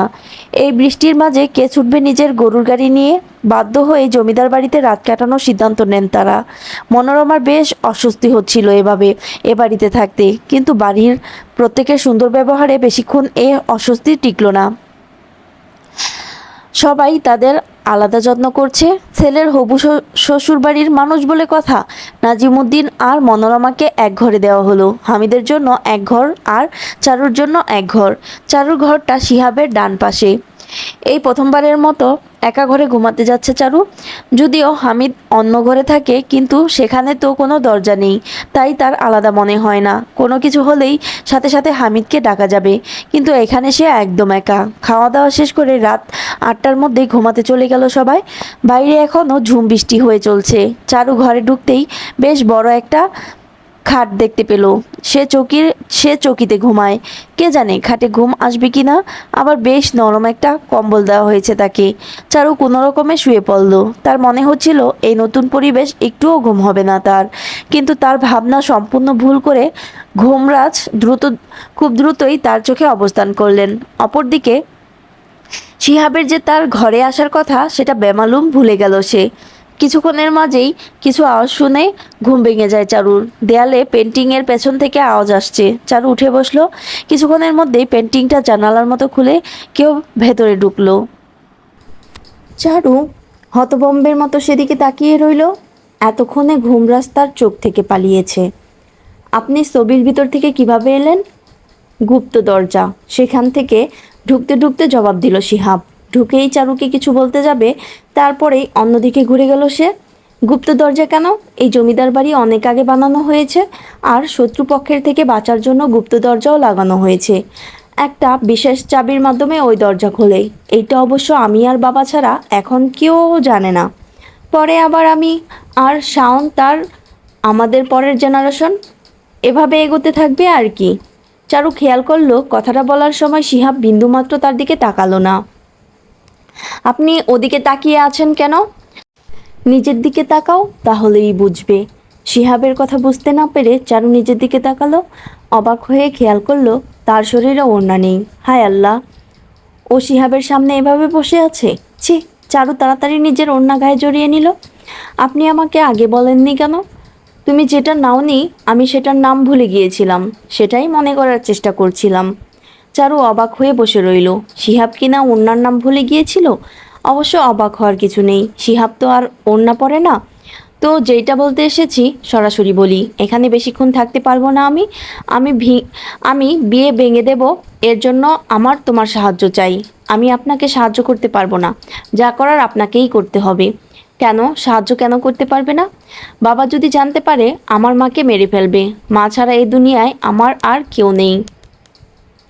চারুর কথাটা যেন কেমন অসহায়ের মতো শোনালো। শিহাবেরও বেশ মায়া লাগছিল চারুর উপর, তাই কিছু না বলে চুপচাপ সেখান থেকে চলে যেতে উদ্বুদ্ধ হলো সে। চলে যাচ্ছেন যে? কিছু তো এখনও বললেনই না। কি বলবো? আমি এসেছিলাম তোমার সাহায্য চাইতে। তুমি যেহেতু পারবে না, তাই আমাকে যা করার করতে হবে। শিহাব চুপচাপ চলে গেল। এত কষ্ট করে এই দরজা খোলাই বৃথা গেল তার। চুপচাপ আবার দরজা লাগিয়ে নিজের ঘরে শুয়ে পড়ল সে। ঘুম আসছে না তার। চারুকে যেদিন থেকে দেখেছে সেদিন থেকেই তার ঘুম হচ্ছে না আর। চোখ বন্ধ করলেই চারুর সেই ভয় মিশ্রিত চেহারাটা চোখে ভাসে। না, এভাবে ঘুমানো সম্ভব নয়। সে ছবি আঁকতে শুরু করলো। যখনই ও কোনো কিছু দ্বারা কষ্ট পায় তখনই সে ছবি আঁকে। এবার সে ভিন্ন কিছু চেষ্টা করলো। চারুকে নিজের ছবিতে ফুটিয়ে তুলতে চাইল সে। প্রথমেই চারুর ভয় মিশ্রিত একটা ছবি এঁকে ফেললো সে। ইস, এমনই এক রাজকুমারীকেই তো সে নিজের মনে স্থান দিয়েছিল। তাহলে এই রাজকুমারী কেন তার হলো না? শিহাব আরও বেশ কয়েকটি ছবি আঁকলো তার। চারুকে আঁকতে গিয়ে যেন চারুতে মত্ত হয়ে গিয়েছে সে। অবশেষে শিহাব আরও একটি পাগলামি করে ফেললো। শিহাব একটি ছবি আঁকলো যাতে দেখা যাচ্ছে ও পরম যত্নে জড়িয়ে ধরে রেখেছে চারুকে, আর চারু ও শিহাবকে ভালোবেসে নিজের বাহুবন্ধনে আবদ্ধ করে রেখেছে। কিন্তু আফসোস, এটা আর কখনোই হবার নয়। ভোরে হাঁটতে বেরিয়েছে শিহাব। সারা রাত ঘুমায়নি সে। চারুর ছবি আঁকতে আঁকতেই রাত শেষ হয়ে গিয়েছিল। কিছুক্ষণ আগেই বৃষ্টি থেমেছে, সম্পূর্ণভাবে আলো ফুটে ওঠেনি। ভেজা মাটির গন্ধ পাওয়া যাচ্ছে। ইস, একেবারে মাতাল করে দেওয়ার মতো গন্ধ। শিহাব আর শাওন দুজনেই গন্ধটা প্রচণ্ড রকম ভালোবাসে। ছোটবেলায় বৃষ্টি শেষ হলেই দুজন বেরিয়ে যেত ভেজা মাটির গন্ধ নিতে। হাঁটতে হাঁটতে বেশ খানিকটা দূরে চলে এসেছে। কিছুটা সামনেই রয়েছে মসজিদ। হেঁটে বাড়ির দিকে যাচ্ছে। মজিদকে দেখেই শিহাবের মাথায় রক্ত উঠে গেল। ওর মনে পড়ে গেল সেদিন ও চারুর সাথে কি করতে গিয়েছিল। মজিদ এখনো শিহাবকে দেখেনি। শিহাব রুমালটা বের করে মুখে বেঁধে নিল, তারপর পেয়ারা গাছের একটা শক্ত ডাল ভেঙে মজিদের দিকে এগোলো। পেছন থেকে মজিদের কাঁধ বরাবর আঘাত করলো শিহাব। ব্যথায় কুকিয়ে উঠল মজিদ। শিহাব আরও কয়েকটা আঘাত করলো মজিদকে। ফলাফল নিচে পড়ে গেল মজিদ। কাদায় মাখামাখি হয়ে গেল সে।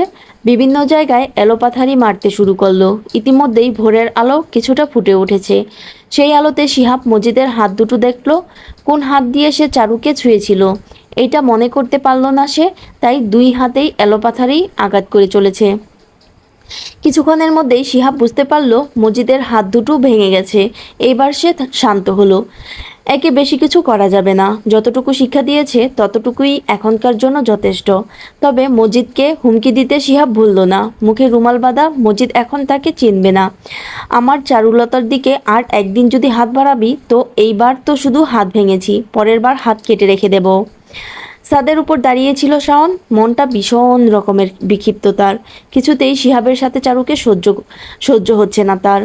শাওন ভেবেছিল শিহাব বিয়েতে মানা করে দেবে, কিন্তু এমন কিছুই হচ্ছে না। শিহাবও এখন চারুর সাথে কথা বলছে। কই, আগে তো কোনো মেয়ের সাথে কখনো কথা বলতো না। আর চারুই বা কেন শিহাবের সাথে এত কথা বলে?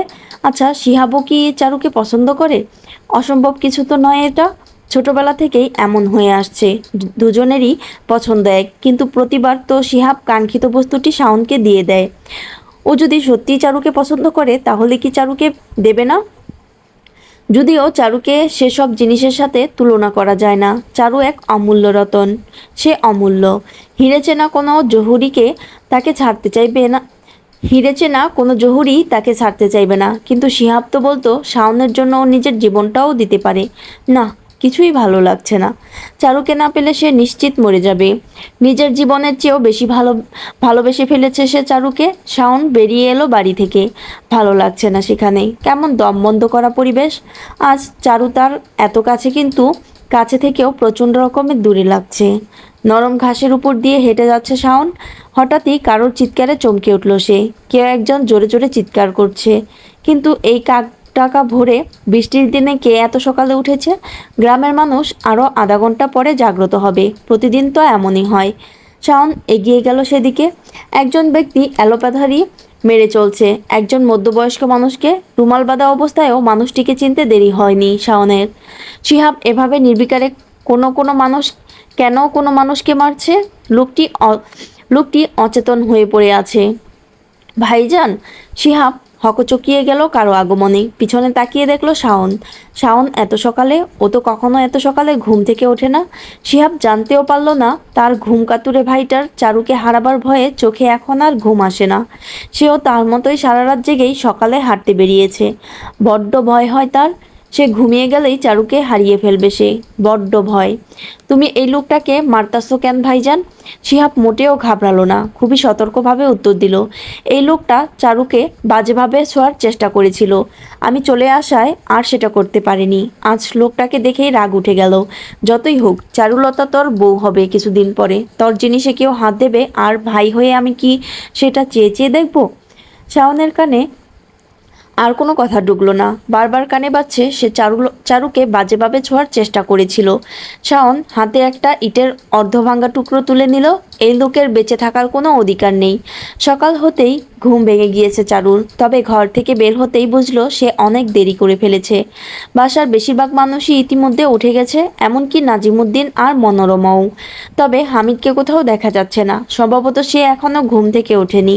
হামিদ 6টার আগে সাধারণত ঘুম থেকে ওঠে না। আর এখন বাজে 5টা 48।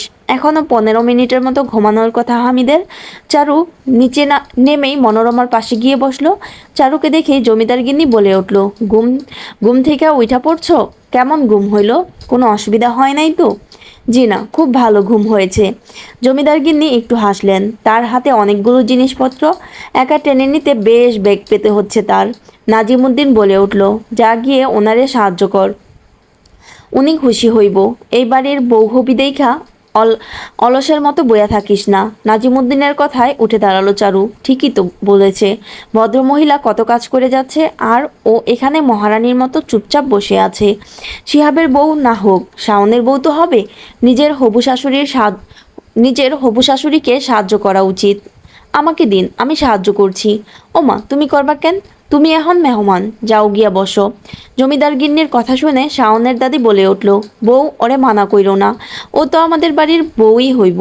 ও এখন আমাগো পরিবারের সদস্য, এই সংসারের দায়িত্ব তো ওরেই নিতে হইব।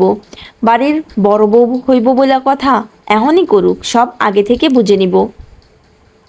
তার কথায় গলা মেলালেন নাজিমুদ্দিন। তবে মনোরমার ব্যাপারটা পছন্দ হলো না। এখানে তো বিয়ে হয়নি এখনই, এখনই কেমন পরিবারের সদস্য। মেয়ের বিয়ে দিতে চান না বিদায় এই ছোট ছোট বিষয়গুলো তার কাছে ভালো লাগছে না। জমিদার গিন্নির সাথে মিলে চারু নাস্তা বানানোর কাজটা শেষ করে ফেললো। এ বাড়িতে রান্নার কাজটা বাড়ির লোকজনই করে। এ বাড়ির ছেলেরা বাইরের লোকের হাতের রান্না খায় না, বিশেষ করে কাজের লোকেদের হাতের রান্না।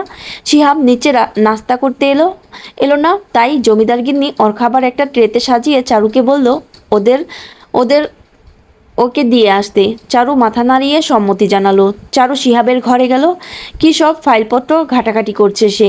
এই শীতেও ফ্যান চালু করে রেখেছে সে, তাও কপালে বিন্দু বিন্দু ঘাম জমেছে। ওর যে খুব পরিশ্রম হচ্ছে তা ওকে দেখেই বোঝা যাচ্ছে। আসবো? চারুর গলার আওয়াজে শিহাব একবার দরজার দিকে তাকালো, মাথা জাকিয়ে আসার অনুমতি দিল সে। আবারও ফাইলপত্রে ডুবে গেল। চারু নামে যে একজন মানুষ তার ঘরে আছে সেদিকে কোনো ভ্রুক্ষেপই নেই তার। চারুর একটু অস্বস্তি হচ্ছে। শিহাব এমন একটা ভাব নিচ্ছে যেন ও চেনেই না চারুকে, কিংবা এ ঘরে ও ছাড়া আর কেউ নেই। আপনার মা আপনাকে খাবার দিতে বলেছিল, ওই টেবিলে রেখে যাও। কোন টেবিলে? জানালার পাশে যে টেবিল আছে সেটাই। চারু কিছু না বলে চুপচাপ শিহাবের জন্য আনা খাবারটা টেবিলে রেখে চলে যেতে উদ্বুদ্ধ হতেই পেছন থেকে ডেকে উঠল শিহাব। চারুলতা? জি, কিছু বলবেন? বলবো বলেই ডেকেছি, একটু এখানে আসবে?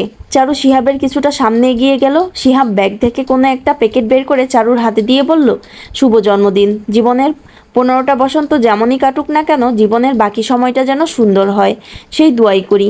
আপনি কিভাবে জানলেন? শিহাব কিছু না বলে একটা মুচকি হাসলো। এই হাসির অর্থবোধ হয়েছিল, যাকে ভালোবাসি সামান্য তার জন্মদিনটা জানবো না? যাও। শিহাবের কথায় চারু দরজার দিকে এগুতেই শিহাব আবার ডেকে উঠল, তোমার নাম চারুলতা? জি। হঠাৎ এই প্রশ্ন?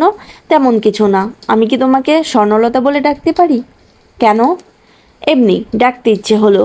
আমার নাম চারুলতা, আমাকে সে নামে ডাকলেই আমি খুশি হব। শিহাব আর কিছু বলল না। চারু ওকে স্পষ্ট মানা করে দিল এই নামে ডাকতে। চারু হয়তো চায় না শিহাব ওকে অন্য কারোর তুলনায় বিশেষভাবে দেখুক।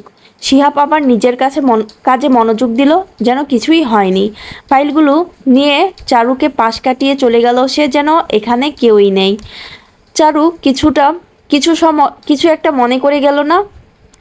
তার চোখ অন্য একটা টেবিলের উপর গেল। কিছু কাগজ সেখানে। চারু জানে কারো ব্যক্তিগত জিনিসে হাত দিতে নেই, তাও কৌতূহল দমন করতে পারল না। কাগজগুলো নিয়েই ছোট একটা ধাক্কা খেলো সে। এখানে সব তার ছবি। একটা ছবিতে চোখ আটকে গেল তার। শিহাব জড়িয়ে ধরে রেখেছে তাকে। ছবিটি দেখে লজ্জায় চারুর মাটির সাথে মিশে যেতে ইচ্ছে হলো, যেন সত্যিই শিহাব ওকে জড়িয়ে ধরে রেখেছে। তখনই টেনে কেউ ছবিগুলো ওর হাত থেকে নিয়ে নিল। কারো ব্যক্তিগত জিনিস ধরার আগে তার অনুমতি প্রয়োজন হয়। এটা কি ধরনের অভদ্রতা? এইগুলো আমার ছবি। তো বেরিয়ে যাও আমার ঘর থেকে, বের হও। শিহাবের ধমকে চমকে গেল চারু। এমন একটা ব্যাপার যেন দোষ তার। সে এঁকেছে এই ছবিগুলো। চারু কিছু না বলে চুপচাপ বেরিয়ে গেল শিহাবের ঘর থেকে। মজিদকে কে বা কারা যেন খুব বাজেভাবে মেরে মেরে ফেলে রেখে গেছে। মজিদের ভাষ্যমতে কাল রাতে গ্রামে ডাকাত পড়েছিল, সেই তাকে এভাবে আহত করেছে। একই সাথে তার টাকা পয়সা সব নিয়ে চলে গেছে। গ্রামে রাতে ডাকাত পড়েছিল এই কথা বেশ ভালোভাবে রটিয়ে গেছে। মজিদের অবস্থা খুব একটা ভালো না, 2 হাতেই ভেঙে গেছে তার। অন্যান্য কয়েক জায়গার হাড়ও ফেটে গেছে। সেরে উঠতে কয়েকদিন লেগে যাবে। মসজিদের ভাষ্যমতে তার কাছে 1,000 টাকা ছিল। সেই টাকার সন্ধান পেয়েই হয়তো ডাকাতেরা তাকে মেরে লুটপাট করে গেছে। ঘটনা শুনে শিহাবের ভুরু কুঁচকে গেল। ও বা শাওন কেউ একটা টাকাও মসজিদের কাছ থেকে নেয়নি। এই মসজিদ গ্রামের লোকেদের করুণা পেতে চাইছে। 1 বা 200 টাকা হলেও চলতো, পুরো 1000 টাকা ডাকাতির কথা বলে দিল। অদ্ভুত। দেখলা ভাইজান, আগে কইছিলাম ওরে মাইরা ফালাই, তুমি এমনি এমনি আমারে আটকাইলা। কত বড় চোরের নাম দিল আমাগো উপর। আমাগো কি টাকার অভাব কও? বাদ দে, কেউ তো আর জানে না আমরা মেরেছি। ও যা খুশি করুক, ওরে দেখলেই আমার মাথা গরম হইয়া যায়। বাদ দে, আমি আজ ঢাকা চলে যাচ্ছি। কবে আসবো কিছু জানি না। কেন হঠাৎ চইলা যাইতাছো কেন? তুমি তো অনেক দিন থাকবা কইছিলা। আমি চলে না গেলে চারুলতার সাথে বিয়ে আটকানো যাবে না। তুই সাবধানে থাকিস। কিছু লাগলে বল, আমি আসার সময় নিয়ে আসব। কিছু লাগবে না আমার, তুমি সাবধানে যাইও। শিহাব জমিদার গিন্নির পাশে গিয়ে বসলো। তাকে দেখেই একটু হাসলেন তিনি। মা, তোমার সাথে আমার কিছু কথা আছে। কি কথা? মা, চারুলতাকে বিয়ে করা আমার পক্ষে সম্ভব নয়। তুমি অন্য যে কোনো মেয়েকে বিয়ে করতে বললে আমি রাজি হব, কিন্তু চারুলতাকে না। কেন? চারু কোন দিক দিয়ে খারাপ? আমি কি বলেছি ও খারাপ? ও খুবই ভালো মেয়ে। তাহলে বিয়ে করবি না কেন? ওকে আমার পছন্দ হয়নি। কেন পছন্দ হয় নাই? ও কি অসুন্দর মাইয়া? না, অসুন্দর হবে কেন তাহলে? মা, তুমি চারুলতার ব্যাপারে অন্য কিছু ভাবতে পারো না? অন্য কিছু মানে? অন্য কিছু মানে আমি যখন ওকে বিয়ে করতে চাই না আর তুমি ওকে বাড়ির বউ করতে চাও, তাহলে তুমি ওর বিয়ে শাওনের সাথে দিয়ে দাও। পাগল হইছিস তুই? বড় পোলার লগে যার বিয়া ঠিক করেছি, ছোট পোলার লগে হের বিয়া দিমু? বিয়ে ঠিক হয়নি এখনো। যাই হোক, তোর বিয়া করতে ইচ্ছে না করলে করিস না। আমার পোলারা এত সস্তা না যে এক মাইয়ার লাইগা 2 পোলারে দেহামু। মা, তুমি ব্যাপারটা এইভাবে দেখছো কেন? তুমি হইছে, আমারে কিছু বুঝাইতে হইব না। যদি বিয়া হয় তোর লগেই হইব, শাওনের সাথে বিয়ার কথা ভাবিস না। জমিদার গিন্নি আর কিছু বলার সুযোগ দিল না শিহাবকে। চুপচাপ সেখান থেকে উঠে চলে গেল। শিহাবের সাথে বিয়ে না হলেও শাওনের সাথে বিয়ে হওয়াটা যে খুব একটা সহজ হবে না, সেটা শিহাব ভালোভাবেই বুঝতে পারল। মনোরমা পায়েস বানিয়েছেন চারুর জন্মদিন উপলক্ষে। 2 ছেলে মেয়ের জন্মদিনে উনি নিজ হাতে পায়েস বানিয়ে তাদের খাওয়ান। এক অদ্ভুত প্রশান্তি পায় তিনি ছেলে মেয়েদের খুশিতে। মনোরমা চারু এবং হামিদ দুজনকে পায়েস খাইয়ে দিলেন। প্রতিবার যে শান্তিটা তিনি পান, এবার পাচ্ছেন না। মনে হচ্ছে যেন খুব দ্রুত কিছু একটা ঘটতে চলেছে। কি হবে কে জানে, তবে এতে যে তার 2 ছেলে মেয়ের জীবনে খুব বড় একটা ধাক্কা লাগবে তা তিনি অনুমান করতে পারছেন। আজ হঠাৎ এত অশান্তি লাগছে কেন তার? ছেলে মেয়েদের বিপদে কি তিনি বুকে আগলে রাখতে পারবে এই দুজনকে? আচ্ছা, যদি তার কিছু হয়ে যায় তখন কি হবে? চারু আর হামিদ দুজনকে চারু আর হামিদ দুজনেই যে ভেসে যাবে। ওদের তো মনোরমা ছাড়া আপন কেউ নেই। হামিদ মোটামুটি স্বাবলম্বী, নিজেকে সামলে নিতে পারবে, কিন্তু চারু, ওর কি হবে? চারু একাধারে ছোট, আবার সে মেয়ে। এই পৃথিবীতে মনোরমার কিছু হয়ে গেলে সে কিভাবে বাঁচবে? মনোরমার উদাসীনতা চোখ এড়ালো না হামিদের। কি হয়েছে মা? কি হইব? তোমার কেমন যেন দেখাইতেছে। তুমি তো সবসময় আমাকে জন্মদিনে খুশি থাকো। আইস কি হইল তোমার? কিছু না। হামিদ বাপ, আমারে একটা কথা দিবি? কি কথা? আমারে কথা দে, আমার কিছু হইলে তুই চারুরে দেখা রাখবি, ওরে আগলায় রাখবি। তোমার কি হইল মা? জানি না রে বাপ, সকাল থেকে মনটা কেমন করতেছে। মনে হইতাছে তোদের সাথে কিছু উল্টাপাল্টা হইব, কিন্তু আমি ওইটা আটকাইতে পারুম না। তুই নিজেরে সামলাইয়া নিবি জানি, কিন্তু চারুর তো কোনো গতি নাই। তোমার কিচ্ছু হইব না মা, আমরা আছি না। তুই আমারে দে তুই আমারে কথা দে, আমার কিছু হইলে তুই চারুর খেয়াল রাখবি। কিছুই হইব না তোমার মা, তাও আমি কথা দিলাম আমি সব সময় চারুর খেয়াল রাখমু। তুমি চিন্তা করো না তো। হ বাপ, চারুর খেয়াল রাখিস। আমার পর ওর একমাত্র আপনজন তুই। তোর বাপ জানতো আর চারুরে এত ভালোবাসে না। তার কাছে আমি ওর দায়িত্ব দিতে পারবো না। তুই আমার ভরসা। দূর মা, তুমি যে কি কও না, কিচ্ছু হইব না। পায়েস খাওয়া শেষে উঠে গেল হামিদ। ঘরে যেতেই দেখলো চারু বই নিয়ে পড়ছে। কি পড়স? কি করস চারু? পড়ছি। তোমার কিছু লাগবে? আইস তো তোর জন্মবার, কি উপহার চাস? তুমি যা দাও তাতেই আমি খুশি। আমি কখনো আলাদা কিছু চাই? এইবার চা, তুই তো বড় হইয়া গেলি। এখনো কি আর আমার পছন্দ করা জিনিস তোর পছন্দ হইব? হবে না কেন? উপহার তো মানুষ ভালোবেসে দেয়। এখানে চাওয়ার কি আছে? আসলে আমার হাতে এখন টাকা পয়সাও নাই। তোর কি লাগবো কইয়া রাখ, বেতন পাইলে আমি আইনা দিমু। আমারে মাছ ধরতে নিয়ে যাবে? মাছ ধরতে? হুম। এই উপহার দিতে তো টাকা লাগে না। আচ্ছা, নিয়ে যাবো, কালকে নিয়ে যাই। আজকে আমার কাম আছে। কি ব্যাপার বলো তো, হঠাৎ এত ভালো আচরণ? না মানে তুমি তো কখনো আমার সাথে এত ভালো আচরণ করো না। জন্মদিন বলে করছো নাকি? একদিনই তো, কষ্ট হইলেও একটু ভালো মানুষ সাজি। হামিদের কথার ভঙ্গিতে উচ্চস্বরে হেসে উঠল চারু। হামিদও হাসলো, তবে পাশের ঘর থেকে নাজিমুদ্দিন চিৎকার করে বলল, এমন চিল্লাইতাছস কেন? মাইয়া মানুষ, চুপচাপ থাকবি, ঘরে লক্ষ্মী আইব। আমার ঘরে সব কয়টা অলক্ষ্মী।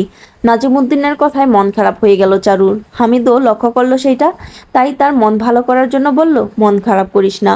বাপজানের মন মেজাজ ভালো না। মন খারাপ করার কি আছে?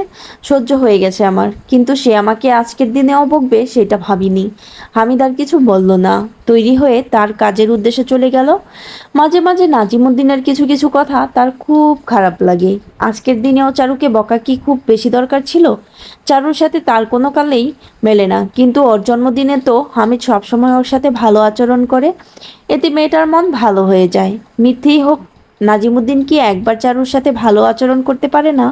চারুর তো তারই মেয়ে। সন্ধ্যা ঘনিয়ে এসেছে ধরনীর বুকে। অদ্ভুত এক সৌন্দর্য ঘিরে রেখেছে চারিপাশে।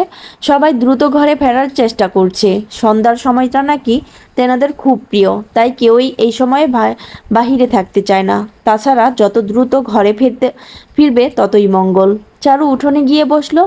জন্মদিন উপলক্ষে আজ শিহাব তাকে অনেকগুলো চকলেট দিয়েছে। এর আগে কখনো চকলেট খায়নি চারু।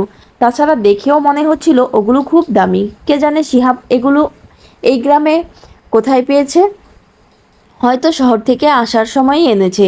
শিহাবকে দেখে চারু মাঝে মাঝেই বেশ অবাক হয়। শাওনের চেয়ে কত আলাদা সে। শিহাব প্রচুর রাগী, অপরদিকে শাওন খুব মিশুক। কথাবার্তা চালচলনে সাধারণ। কেউ হঠাৎ দেখে বুঝতে পারবে না সে জমিদার বাড়ির ছেলে। অপরদিকে শিহাব, তার শরীরের প্রতিটি লোমকূপেও হয়তো আভিজাত্যের ছোঁয়া। যে কেউ তাকে দেখলেই বুঝতে পারবে সে কোনো বড় পরিবারের ছেলে। শিহাবের কথাবার্তাও বেশ মার্জিত এবং সুন্দর। অপরদিকে শাওন হাজার চেষ্টা করেও শুদ্ধ বাংলাটা রপ্ত করতে পারেনি। চারুকে বলে সে যেন বিয়ের পর ওকে শুদ্ধ বাংলা শেখায়। কি পাগল এই ছেলেটা! চেহারা দেখলেই কেমন মায়া লাগে। ছেলেদের এত মায়াবী হতে নেই। তাদের জন্য মায়ার কোনো উপমাও নেই। তাদের অতি সাধারণই ভালো লাগে। আচ্ছা, চারু কি শাওনের যোগ্য? নিশ্চয়ই যোগ্য, নইলে এত মেয়ে ছেড়ে শাওন কেন ওকে ভালোবাসবে? কই, গ্রামের বাকি মেয়েদের সাথে তো খুব একটা ভাব নেই তার, পাত্তাও দেয় না। কিন্তু চারুর পেছনে সব সময় লেগে থাকে সে। শাওনের তো এখানে আসার কথা। আজ চারুর জন্মদিন। আজকের দিনে শাওন চারুর সাথে দেখা করবে না, এমনটা হওয়ার সম্ভাবনাই না। সকালে শাওন ওঠার আগেই চারু চলে এসেছিল, তাই আর দেখা হয়নি। শাওন নিশ্চয়ই এখন আসবে। চারুর ভাবনাই সত্যি হলো। কিছুক্ষণের মাঝেই চারুকে ইশারা করলো উঠোনের বাইরে বের হতে। চারু কিছুটা দূর থেকে শাওনকে অনুসরণ করলো। একটা বড় গাছের সামনে দাঁড়িয়ে আছে সে। এখানেই দেখা হবে ওদের। চারু এগিয়ে গেল সেদিকে। কিরে, আমারে না জানায় চলে আইলি কেন? তুমি তো ঘুমাচ্ছিলে। তোমাকে ডাকলে সবাই কি ভাবতো? ভাইজান চলে গেছে? কোথায় গেছে? ঢাকা। সে বলেছে তরে বিয়া করব না। কাল সকালেই মা তোর বাপরে জানাইয়া দিব কইছে। চলে গেল কেন? মানা করলেই তো হতো। সে চইলা গেলে মা মানা করতে বাধ্য, তাই চলে গেছে। আমার যে কি খুশি লাগতাছে না, এইবার আমি তরে পামু। চারু অবাক হয়ে শাওনের দিকে তাকালো। ভাই চলে গেল, তাতে কোনো কষ্টই হচ্ছে না তার? আর শিহাব কিনা তার জন্যই চারুকে ছেড়ে দিতে রাজি হয়ে গেল। চারু অবশ্য কিছু মনে করলো না। ওর বয়সই বা কত, এইসবও কি বোঝে নাকি? কিন্তু সত্যি বলতে শিহাবের জন্যও তার কিছুটা মায়া কাজ করছে। মানুষটা ভালো। চারুকে যদি সে পছন্দ না করতো তাহলে নিঃসন্দেহে তার সাথে একটা ভালো সম্পর্ক গড়ে উঠতে পারত। শাওন একটা বকুল ফুলের মালা নিয়ে এসেছে চারুর জন্য। বকুল চারুর পছন্দের ফুল। মিষ্টি সুবাস বকুলের। শাওন চারুর হাত ধরে বকুলটা সেখানে পরিয়ে দিল। ইচ্ছা ছিল তোর খোপায় পড়া মইটা, কিন্তু তুই তো খোপাই করলি না। এই ভর সন্ধ্যায় চুলসাইরা ঘুরিস না, যা তাড়াতাড়ি ঘরে যা। কেউ দেখলে তিলরে তাল বানাইতে সময় লাগবো না। তুমিও সাবধানে যেও। শাওন সম্মতি জানিয়ে চলে গেল। চারু মালাটা হাত থেকে খুলে ফেললো। কেউ দেখলেই সমস্যা। যতটা সম্ভব ঘরে নিয়ে লুকিয়ে রাখলো সেটা। রাতটা আর 5টা সাধারণ রাতের মতোই কাটলো। মনোরমা খুব ভোরে উঠে নামাজ পড়ে নিল। তারপর শুরু হলো তার নিত্যদিনের কাজ। এই সব ভারী কাজ করতে হাঁপিয়ে ওঠেন সে। বাবার বাড়িতে কখনো এইসব করেননি সে। আর বিয়ের পর এসে জীবনটাই বদলে গেছে তার। এসে তার কোনো এতে তার কোনো আক্ষেপ নেই। বাবার সাথে কথা হয় না কত বছর, খুব মনে পড়ে তাকে, কিন্তু যাওয়ার উপায় নেই। সেই গেলে এই সংসারের কি হবে? চারুও ঘুম থেকে উঠে মায়ের কাছে সাহায্য করলো। রান্নাটা শেষ করে ঘর দুয়ার গুছালো। কিছুক্ষণের মাঝেই হামিদ আর নাজিমুদ্দিন উঠে গোসল করে কাজে যাবে। তাদের গোসলের জন্য পানি ভরে রাখলো। ঘুম থেকে উঠলে খাবার বেড়ে দিল। চারু হয়তো খুব একটা কাজ করে না, কিন্তু তাও অনেক কাজই করে, যদিও মনোরমার কাজের তুলনায় সেসব নগণ্য। মনোরমা নিশ্চয়ই এখন গরু দুটোকে ঘাস খাওয়াতে নিয়ে গেছে। কে জানে এত ধৈর্য কোথায় পায় সে। হামিদ আগে চলে গেল। ওর কিছুক্ষণ পরেই নাজিমুদ্দিন। 12টার দিকে হামিদ খেতে আসবে। এর আগেই দুপুরের রান্না শেষ করতে হবে। দুপুরের রান্না সাধারণত মনোরমাই করে। চারু একটু আধটু সাহায্য করে মাত্র। বিশ্রামহীন কাজ করে মনোরমা রান্না করতে বসেছে 10টার পরে। হামিদের আসার আগেই শেষ করতে হবে। চারু সবজি কেটে রেখেছে। রান্নার এক পর্যায়ে নাজিমুদ্দিন বাসায় এলো। এই সময় সে কখনো বাসায় আসে না। চুলার আগুন নিভিয়ে মনোরমা গেল তার কাছে। মনোরমা কাছে যেতেই চুলের মুঠি ধরে দেয়ালের সাথে একটা বাড়ি দিল সে। ঘটনা এত দ্রুত ঘটে গেল যে মনোরমার কিছুই বুঝলো না। এত অলক্ষী কেন তুই আর তোর মাইয়া? আমারে শান্তি দিবি না তোরা হারামজাদি? কি করেন আমারে মারতাছেন কেন? মারি কেন? ওই শুয়োরের বাচ্চা, জমিদার বাড়ি থেইকা মানা কইরা দিছে তোর মাইয়ারে হেরা নিব না। কালকা কি কইরা আইসস? হেরা মানা করলো কে? আমি কেমনে কমু? আমি তো। মনোরমার কিছু বলার সুযোগ পেল না। নাজিমুদ্দিন উঠানেই তাকে ফেলে এলোপাথারি লাথি মারতে শুরু করলো। প্রতিটা আঘাতে চিৎকার করে কাঁদছে মনোরমা। মনোরমার চিৎকারে চারু দৌড়ে বেরিয়ে এলো। কি হলো বাবা, তুমি মাকে মারছো কেন? চারুর সামনে যেতেই নাজিমুদ্দিন তাকেও কষিয়ে দুটো থাপ্পড় মারল। চারুর ফর্সা গালে সাথে সাথে দাগ পড়ে গেল। নাজিমুদ্দিন কোথাও থেকে একটা রড সংগ্রহ করে মনোরমাকে আঘাত করতে শুরু করলো। চারু আটকাতে গেলে সেও বেশ কয়েকটা আঘাতের শিকার হলো। চারু কোনো উপায়ান্তর না পেয়ে নাজিমুদ্দিনের পা চেপে ধরল। বাবা, দয়া করে মাকে মেরো না। মায়ের কষ্ট হচ্ছে বাবা। তুমি যা শাস্তি দেবে আমাকে দাও। আমার মাকে ছেড়ে দাও। চারুলতার কথা শুনলেন না নাজিমুদ্দিন। খুব জোরে তাকে লাথি দিল। খেয়াল করে লাথি না দিলেও সেটা একেবারে তলপেট বরাবর লাগলো। আবার মাথাটা আঘাত পেল মাটির সিঁড়িটির সাথে। এতে কোনো ভ্রুক্ষেপ নেই চারুর। সে প্রাণপণে চিৎকার করে যাচ্ছে মনোরমাকে বাঁচানোর জন্য। নাজিমুদ্দিন এলোপাথারি তাকে লাথি দিচ্ছে ও রডের টুকরোটা দিয়ে মারছে। শেষমেশ আঘাত লাগলো মাথায়ও। সাথে সাথে রক্তে রঞ্জিত হলো সম্পূর্ণ উঠোন। চারুর চিৎকারে এতক্ষণে সকল প্রতিবেশী এসে গেছে এখানে। তবে মনে হয় খুব দেরি হয়ে গেছে। নাজিমুদ্দিন এখনো অমানুষের মতো মেরে চলছে মনোরমাকে। সবাই এসে এক প্রকার জোর করে থামিয়ে দিল তাকে। যাওয়ার আগে চিৎকার করে নাজিমুদ্দিন বলে গেল, এই অলক্ষীরে আমি তালাক দিলাম। আমি নতুন কইরা বিয়া করমু। এমন অলক্ষী আমার দরকার নাই। নাজিমুদ্দিন চলে যেতেই সকলে ধরাধরি করে মনোরমাকে ঘরে নিয়ে গেল। টুনির বাপ গেছে কবিরাজ ডাকতে। রক্তে ভেসে যাচ্ছে মনোরমার শরীর। তার জ্ঞান নেই। চারু তাকে জড়িয়ে ধরে চিৎকার করে কেঁদে চলেছে। হামিদ বাসায় ঢুকতেই দেখলো অনেক মানুষের আনাগোনা। ভেতর থেকে চারুর কান্নার শব্দ। কি হলো? চারু এভাবে কাঁদছে কেন? কি হলো ওর?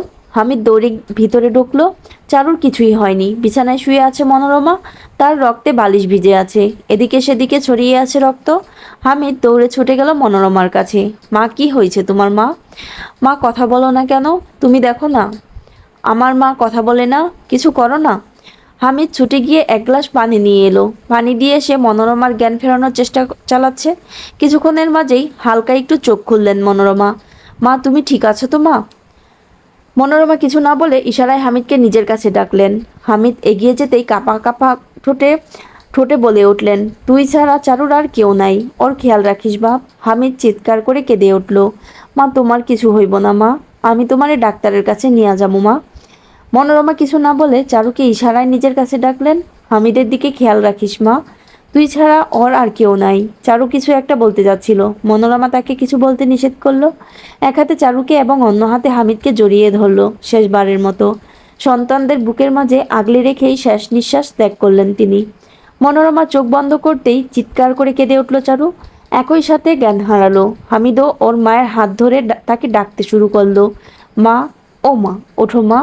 তুমি আমাগো রাইখা যাইতে পারো না মা। তুমি ছাড়া আমরা এতিম মা। মা, আমাগো এতিম রাইখা যাইও না মা। তুমি গেলে আমার কি হইব? চারুর কি হইব? আমরা শেষ হইয়া যাবো মা। আমাগো লাইগা তোমার বাঁচতে হইব। ওঠো মা। হামিদ এবার মনোরমাকে ছেড়ে চারুর দিকে গেল। এই চারু, ওঠ, ওঠ চারু, দেখ মা আমাগো রাইখা চলে যাইতাছে। মায়েরে আটকাবি না চারু, আমরা কেমনে থাকুম মারে ছাড়া। ওঠ চারু, মায়েরে যাইতে দিস না। গ্রামবাসী তাকিয়ে রয়েছে হামিদের দিকে। অঝরে পানি পড়ছে তার দু চোখ থেকে। মা এবং বোনের বিরহে সে পাগল প্রায়। সে একবার মনোরমার কাছে যাচ্ছে তো একবার চারুর কাছে যাচ্ছে। রুবেলের মা হামিদের দেখা দেখি চারুর মুখে পানি ছিটিয়ে ওর জ্ঞান ফেরালো। জ্ঞান ফিরতে চারু মনোরমাকে জড়িয়ে কান্না করতে শুরু করলো। মা ওঠো মা, আমাকে রেখে যেও না মা, তুমি না বলেছিলে তুমি আমাদের সবচেয়ে ভালোবাসো? আমাদের ছেড়ে কেন যাচ্ছ মা? তোমাকে আরো বাঁচতে হবে মা, আমার জন্য, ভাইয়ের জন্য, তোমার নিজের জন্য। তোমার যে এখনো সুখ পাওয়া হলো না মা, সুখ এখনো তোমার অপ্রাপ্তির খাতায় রয়ে গেল যে মা।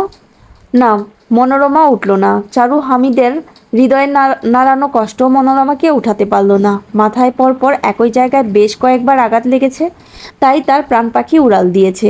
কবিরাজে সে মৃত ঘোষণা করেছে মনোরমাকে। চারুর সাথে গলা মিলিয়ে কণ্ঠস্বর কিন্নর কণ্ঠে কেঁদে উঠল প্রতিবেশী কয়েকজন। মনোরমার এই করুণ মৃত্যু কেউই মানতে পারল না। হামিদ যেন পাথর হয়ে গেল। ওর মা আর নেই, ভাবতেই চোখ ছাপিয়ে জল আসছে। আজ থেকেও ও এতিম। হাজার কষ্টেও আর কাউকে বলা যাবে না সে কষ্টে আছে। কারোর কোলে মাথা রেখে শোয়া হবে না, কাউকে আর কখনো খাইয়ে দিতে বলা হবে না, কেউ আর কখনো মাথায় হাত রেখে বলবে না কি হইছে বাপ। নিজের খাবারটা কেউ প্লেটে তুলে দিয়ে বলবে না আমার খিদে নাই, তুই খাইয়া নে, নইলে নষ্ট হইয়া যাইব। অনেক রাতে ফিরলে আর কেউ জেগে বসে থাকবে না ভাত বেড়ে দেওয়ার জন্য। এমন কেন হলো? এই অসময়ে কেন চলে গেল ওর মা? এতটা নিষ্ঠুর কেন হলো নিয়তি? গ্রামবাসীরা সবাই মিলেই কাজ করছে, কাফন কেনা, গোসল দেওয়া ইত্যাদি। কাফনের কাপড় পরিয়ে খাটিয়ার শোয়ানো হয়েছে মনোরমাকে। চারু মোট 3বার জ্ঞান হারিয়েছে। হামিদ শোকে পাথর প্রায়। এই নিষ্ঠুর নিয়তির কাছে হেরে গেল ছোট্ট 2 প্রাণ। মনোরমাকে জানাজা দিতে নেওয়া হচ্ছে না নাজিমুদ্দিনের জন্য। সে আসলে জানাজা সহ কাফনের কাজ শেষ করতে হবে। ওই খুনি আমার মারে শেষবারের মতো দেখব না। ওর কোনো অধিকার নেই আমার মায়ের উপর। আমার মায়ের জানাজা এখনই হইব আর তারে ছাড়াই হইব। হামিদ এখন শোকাহত, তাই কেউই ওর কথা এত গুরুত্ব সহকারে নিল না। যতই হোক, স্বামী ছাড়া কিভাবে স্ত্রীকে দাফন দেওয়া হবে। নাজিমুদ্দিন ফিরে এলো 4 ঘন্টা পর। হামিদ আর চারু পাথরের মতো বসেছিল। নাজিমুদ্দিন একা ফিরে আসেনি, তার সাথে রয়েছে তার নতুন বউ। এই কথাটা শুনেই হামিদের মাথায় খুন চেপে গেল। চারু দাটা নেই, আইজরে খুন করমু আমি। আমার মায়েরে মাইরা নতুন মাইয়া নিয়া ফুর্তি করা শিখাইতেছি আমি তারে। চারুর অপেক্ষা করলো না, সে নিজেই দান নিয়ে বাইরে গেল। চারুও গেল তার পেছনে। ভিতরে প্রথম স্ত্রীর মৃতদেহ আর বাইরে নাজিমুদ্দিন বউ নিয়ে দাঁড়িয়ে আছে। পৃথিবীর জঘন্যতম দৃশ্য বোধ হয় সেটাই। তবে বাইরে গিয়ে যা দেখলো সেটা চারু বা হামিদ কেউই কল্পনা করেনি। নতুন বউ হিসেবে দাঁড়িয়ে রয়েছে তাদেরই চাচাতো বোন শেফালি। হামিদের হাত থেকে দাটা পড়ে গেল। কাপা কাপা কণ্ঠে উচ্চারণ করলো, শেফালি আপা তুমি? চারু এই জঘন্যতম দৃশ্য সইতে পারল না। এতগুলো জঘন্য ঘটনা একসাথে দেখতেও পারল না। সেখানেই চতুর্থবারের মতো জ্ঞান হারালো সে। এইটুকু বলে চারুলতা চুপ করে গেল।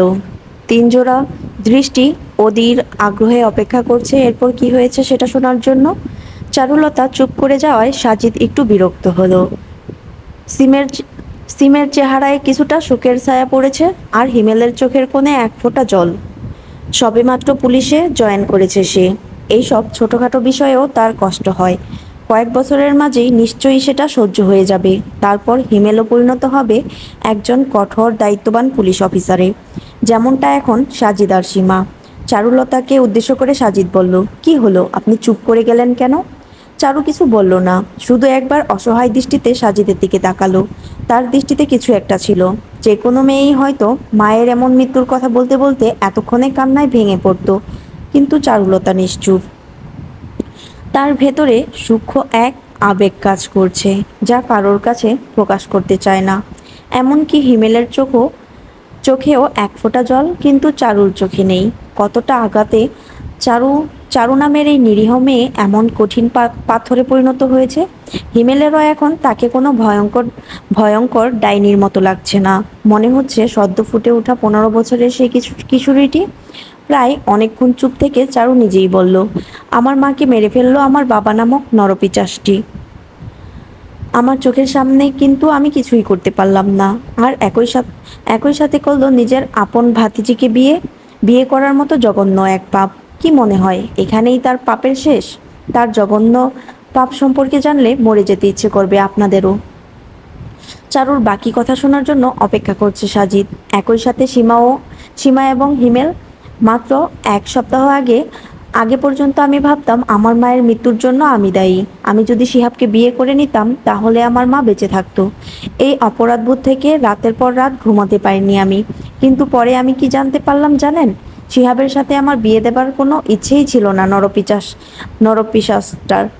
আমরা ছিলাম শুধু তার গুটি। আমাদের তিনজনের আবেগ নিয়ে দিনের পর দিন নিজের অজান্তেই খেলে গেছে সে। হ্যাঁ, আমি মানি সে নিজের অজান্তেই খেলেছে, কিন্তু আমাদের তিনজনকে একেবারে ক্ষতবিক্ষত করে ফেলেছে। তার কলিজা খেয়েও শান্তি হয়নি আমার। তার আরও বেশি শাস্তি হওয়ার কথা ছিল। তার জঘন্য পাপের জন্য তার আরও জঘন্য শাস্তি পাওয়ার ছিল। চারু চুপ করে গেল। হাজার চেষ্টা করেও সাজিদ তাকে দিয়ে আর কিছু বলাতে পারল না। সেখান থেকে উঠে গেল তিনজন। চারু যখন একবার থেমে গেছে তাকে দিয়ে আজ আর কিছু বলানো যাবে না। নিজের জন্য বরাদ্দকৃত চেয়ারে বসে পড়ল সাজিদ। তার মুখোমুখি সীমা এবং কিছুটা দূরে হিমেল। থানাটা হঠাৎ খালি খালি মনে হচ্ছে। কে জানে সবাই কোথায় গেল?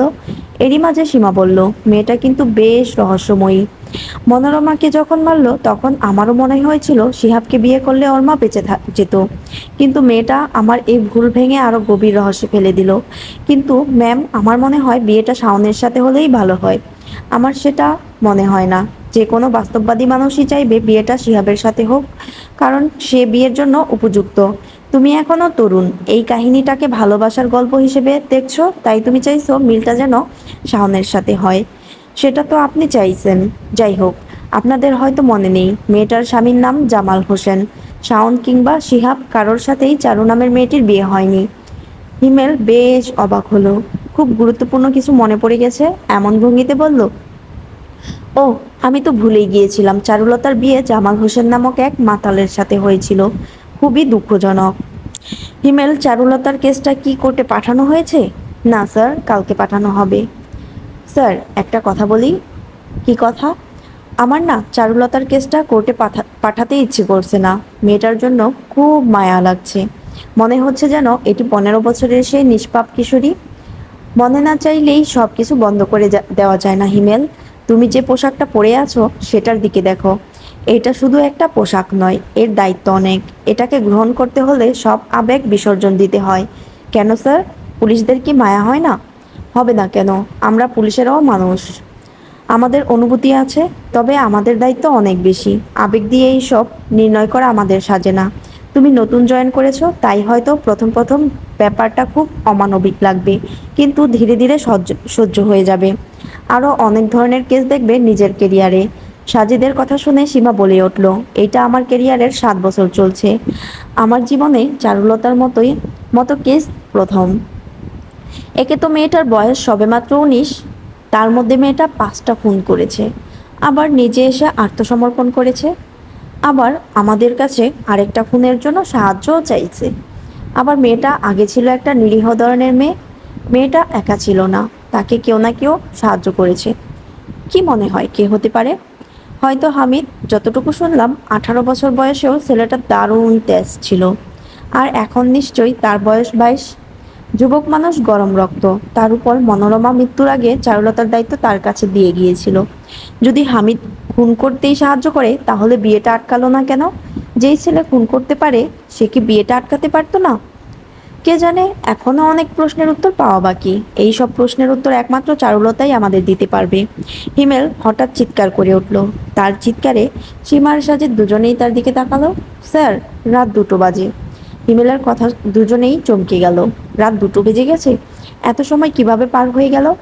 নিশ্চয়ই চারুলতার কথা শুনতে শুনতে তাদের সময় কেটে গেছে, আর তারা সেটা বুঝতেই পারেনি। সীমা তাড়াতাড়ি নিজের ফোন চেক করলো। তার স্বামীর 3টা মিসড কল উঠে আছে। সাজিদও চেক করে দেখলো পুতুলের 13টা মিসড কল। ইস, আমার ছেলেটা বোধ হয় না খেয়েই ঘুমিয়ে গেছে। ও আবার আমার হাতে না খেলে খেতে চায় না। সীমার কথায় হিমেল আর সাজিদ দুজনেই তার দিকে তাকালো। কাজের সময় সীমা যতটা কঠিন, নিজের ছেলের ক্ষেত্রে সে ঠিক ততটাই নরম। একেই বোধ হয় মা বলে। তিনজনে দ্রুত থানা পরিত্যাগ করে নিজের বাসার উদ্দেশ্যে রওনা হলো। সাজিদ বাড়ি পৌঁছাতেই দেখলো ওর মা আর পুতুল বসে আছে, অর্থাৎ তারা এখনো ঘুমায়নি। তোমরা এখনো জেগে আছো যে, ঘুমাওনি? তুমি এত দেরি করে এলে কেন বাবা? আমি কতক্ষণ ধরে তোমার অপেক্ষা করছিলাম। অপেক্ষা কেন করছিলে মা? বাবা তো কাজে বিজি ছিল। মা, তুমি ওকে ঘুম পাড়াওনি কেন বলো তো? জিজ্ঞেস করো জিজ্ঞেস করো করবার বলেছি। তার এক কথা, বাবা না আসা পর্যন্ত ঘুমাবো না। ঠিক আছে, তুমি গিয়ে শুয়ে পড়ো, আমি পুতুলকে নিয়ে যাচ্ছি। সাজিদ কুলে করে পুতুলকে নিয়ে গেল। মা নেই মেয়েটার, তাকে কোনো কষ্ট সে দিতে চায় না। না, মা মারা যায়নি পুতুলের। সাজিদের সাথে তার ডিভোর্স হয়ে গেছে। অ্যারেঞ্জ ম্যারেজ হয়েছিল সাজিদ আর সাইমার। বিয়ের পর বিয়ের পর মতে একদম মিলতো না তাদের। দুজনেই মানিয়ে নেওয়ার চেষ্টা করতো। তাদের মধ্যে কখনো ভালোবাসা জন্মায়নি। সাজিদ সারাদিন নিজের কাজে আর সাইমা সারাদিন নিজের কাজে। একে অপরের চেহারা শুধু দেখতো রাতে, তাও বেশিরভাগ সময়ই তারা ক্লান্ত হয়ে ঘুমিয়ে পড়তো। একে অপরকে জানা হয়নি, বোঝাপড়া হয়নি, ভালোবাসাও হয়নি। এক পর্যায়ে সাইমার সাথে মানিয়ে নেওয়া সাজিদের কাছে অসম্ভব হয়ে পড়ে। অতঃপর ডিভোর্স। কোর্ট পুতুলকে সাইমার সাথে থাকার নির্দেশ দিলেও সাইমা সরাসরি বলে দিল সাজিদের মেয়েকে সে চায় না, তার মেয়ে যেন তার কাছেই থাকে। দ্বিমত করেনি সাজিদও, পুতুলকে রেখে দিয়েছে নিজের কাছে। ওর মেয়ে কোনো অন্যের করুণার ওর মেয়ে কেন অন্যের করুণায় বড় হবে? তার কাছেই রাজকুমারীর মতো থাকে। এরপর থেকে মা আর মেয়েকে নিয়ে সংসার সাজিদের। বাবা তো মারা গেছে 20 বছর হতে চলল। পুতুলকে ঘুম পাড়িয়ে দিয়ে সাজিদের ইচ্ছে হলো চারুর কেসটার ব্যাপারে আরও কিছু তথ্য জানার। সে কাউকে কিছু একটা মেল করে দিল। তারপর অনলাইনে করিমপুরের ব্যাপারে বিভিন্ন তথ্য জানতে শুরু করলো। একসময় তার চোখ আটকে গেল একটি নামে, শিহাব। চারুর ভাষ্যমতে শরীরের প্রতিটি লোমকূপেও তার আভিজাত্যের ছোঁয়া। এমনই একটি ছেলের ছবি রয়েছে। এই ছেলেটি কি শিহাব? তাহলে শাওন? সকালে নির্দিষ্ট সময়ে থানায় এসেছে সাজিদ। হিমেল ফাইলপত্র নিয়ে কিছু ঘাটাঘাটি করছে। কিছুক্ষণের মাঝেই আগমন ঘটল তার। স্যার, আসবো? এসো, বসো। স্যার, চারুলতার কেস কোর্টে পাঠানো হয়েছে। হিমেলের মাঝেই আগমন ঘটেছে সীমার। সে এখনই গিয়ে জানতে চায় পরবর্তীতে কি হয়েছিল। তার যেন অপেক্ষা সহ্য হচ্ছে না। পুলিশেরা সবসময় সাধারণভাবে থাকলেও তাদের মাঝেও কৌতূহল কাজ করে, যা তার প্রকাশ করতে পারে না, করতে চায় না। এই মুহূর্তে সীমার অবস্থাও তাই। আপনারা কি বাকিটা জানতে যাবেন না এত সকালে? হ্যাঁ, যাই। হাতে এখন আর তেমন বিশেষ কাজ নেই। ম্যাম, কাল রাতে কিন্তু আমি একটা জিনিস খুব ভেবেছি। কি? চারুলতার স্বামী জামাল হোসেনের বয়স তার থেকে দ্বিগুণ, শিহাবের বয়সও দ্বিগুণ। এমন কি হতে পারে না যে শিহাবেরই ছদ্মনাম জামাল হোসেন? খুব সুন্দর ধারণা করেছ হিমেল, তবে জানিয়ে দেই তোমার ধারণা সম্পূর্ণ ভুল। হিমেলকে হতাশ হতে দেখা গেল। সে ভেবেছিল এই কথাটা মাথায় আসায় সাজিদ আর সীমা দুজনেই তাকে শাবাশি দেবে, কিন্তু এমন কিছুই হলো না। কেন স্যার? ভুল কেন? প্রথম কারণ, চারুলতার হিসেবে যদি বলি, শিহাবের বয়স এখন 34 হবে, আর তার স্বামী জামাল হোসেনের বয়স ছিল প্রায় 40-এর কাছাকাছি। দ্বিতীয় কারণ, জামাল হোসেনের বাড়ি চারুলতার পাশের গ্রামে, আর শিহাব চারুলতার গ্রামের জমিদারের ছেলে। তৃতীয় কারণ, চারুলতার ভাষ্যমতে শিহাব খুবই সুদর্শন, ভদ্র ও মার্জিত স্বভাবের ছিল, আর জামাল হোসেনকে আমার মোটেও সুদর্শন লাগেনি। ভদ্রতা দূরের কথা, সে ছিল একজন মাতাল। শিহাবের ব্যাপারে আরও অনেক তথ্যই আমি ইতিমধ্যে জানি। কি সেই তথ্য? আর আপনি কিভাবে জানলেন স্যার? কাল রাতে খোঁজ নিয়েছিলাম। শিহাবের সাথে কোনো কারণবশত তার পরিবারের সাথে আর কোনো সম্পর্ক নেই। বর্তমানে সে একজন সফল ব্যবসায়ী, এবং ব্যবসা পুরোটাই সে একা দাঁড় করিয়েছে। যদিও শিওর না, তবে অনেকেই বলছে ওর ব্যবসা নাকি খুব শীঘ্রই আন্তর্জাতিক পর্যায়ে নিয়ে যাওয়া হবে। আর একটা কথা কি জানো? শিহাব কিন্তু এখনও অবিবাহিত। কেউ ওর বিয়ের ব্যাপারে প্রশ্ন করলে কখনো কোনো পরিষ্কার উত্তর দেয় না। এক্সের ব্যাপারে কেউ জিজ্ঞেস করলে কি বলে জানো? বলে ছিল কেউ একজন, সে আমার জীবনের সবচেয়ে বড় অপ্রাপ্তি। সেই অপ্রাপ্তির মানুষটির নামও সে জানিয়েছে। কে সে? চারুলতা? স্বর্ণলতা। স্বর্ণলতা নামে তো শিহাবি চারুলতাকে ডেকেছিল, তাই না স্যার? হুম। ওর সাথে বিয়ে হলেই মেয়েটি হয়তো সুখী হতো। আপনি এত কিছু কিভাবে জানলেন? সীমার কথার প্রতিউত্তরে সাজিদ বলল, আগেই তো বলেছিলাম তাদের ব্যাপারে খোঁজ নিয়েছি আমি। স্যার, শাওনের কোনো খোঁজ পাননি? হ্যাঁ, পেয়েছি। তার কি অবস্থা? জামাল হোসেনের সাথে যেদিন চারুর বিয়ে হয় সেদিন শাওন আত্মহত্যা পথ বেছে নেয়, তবে সে বেঁচে আছে কিনা মারা গেছে সেই তথ্য আমার কাছে নেই।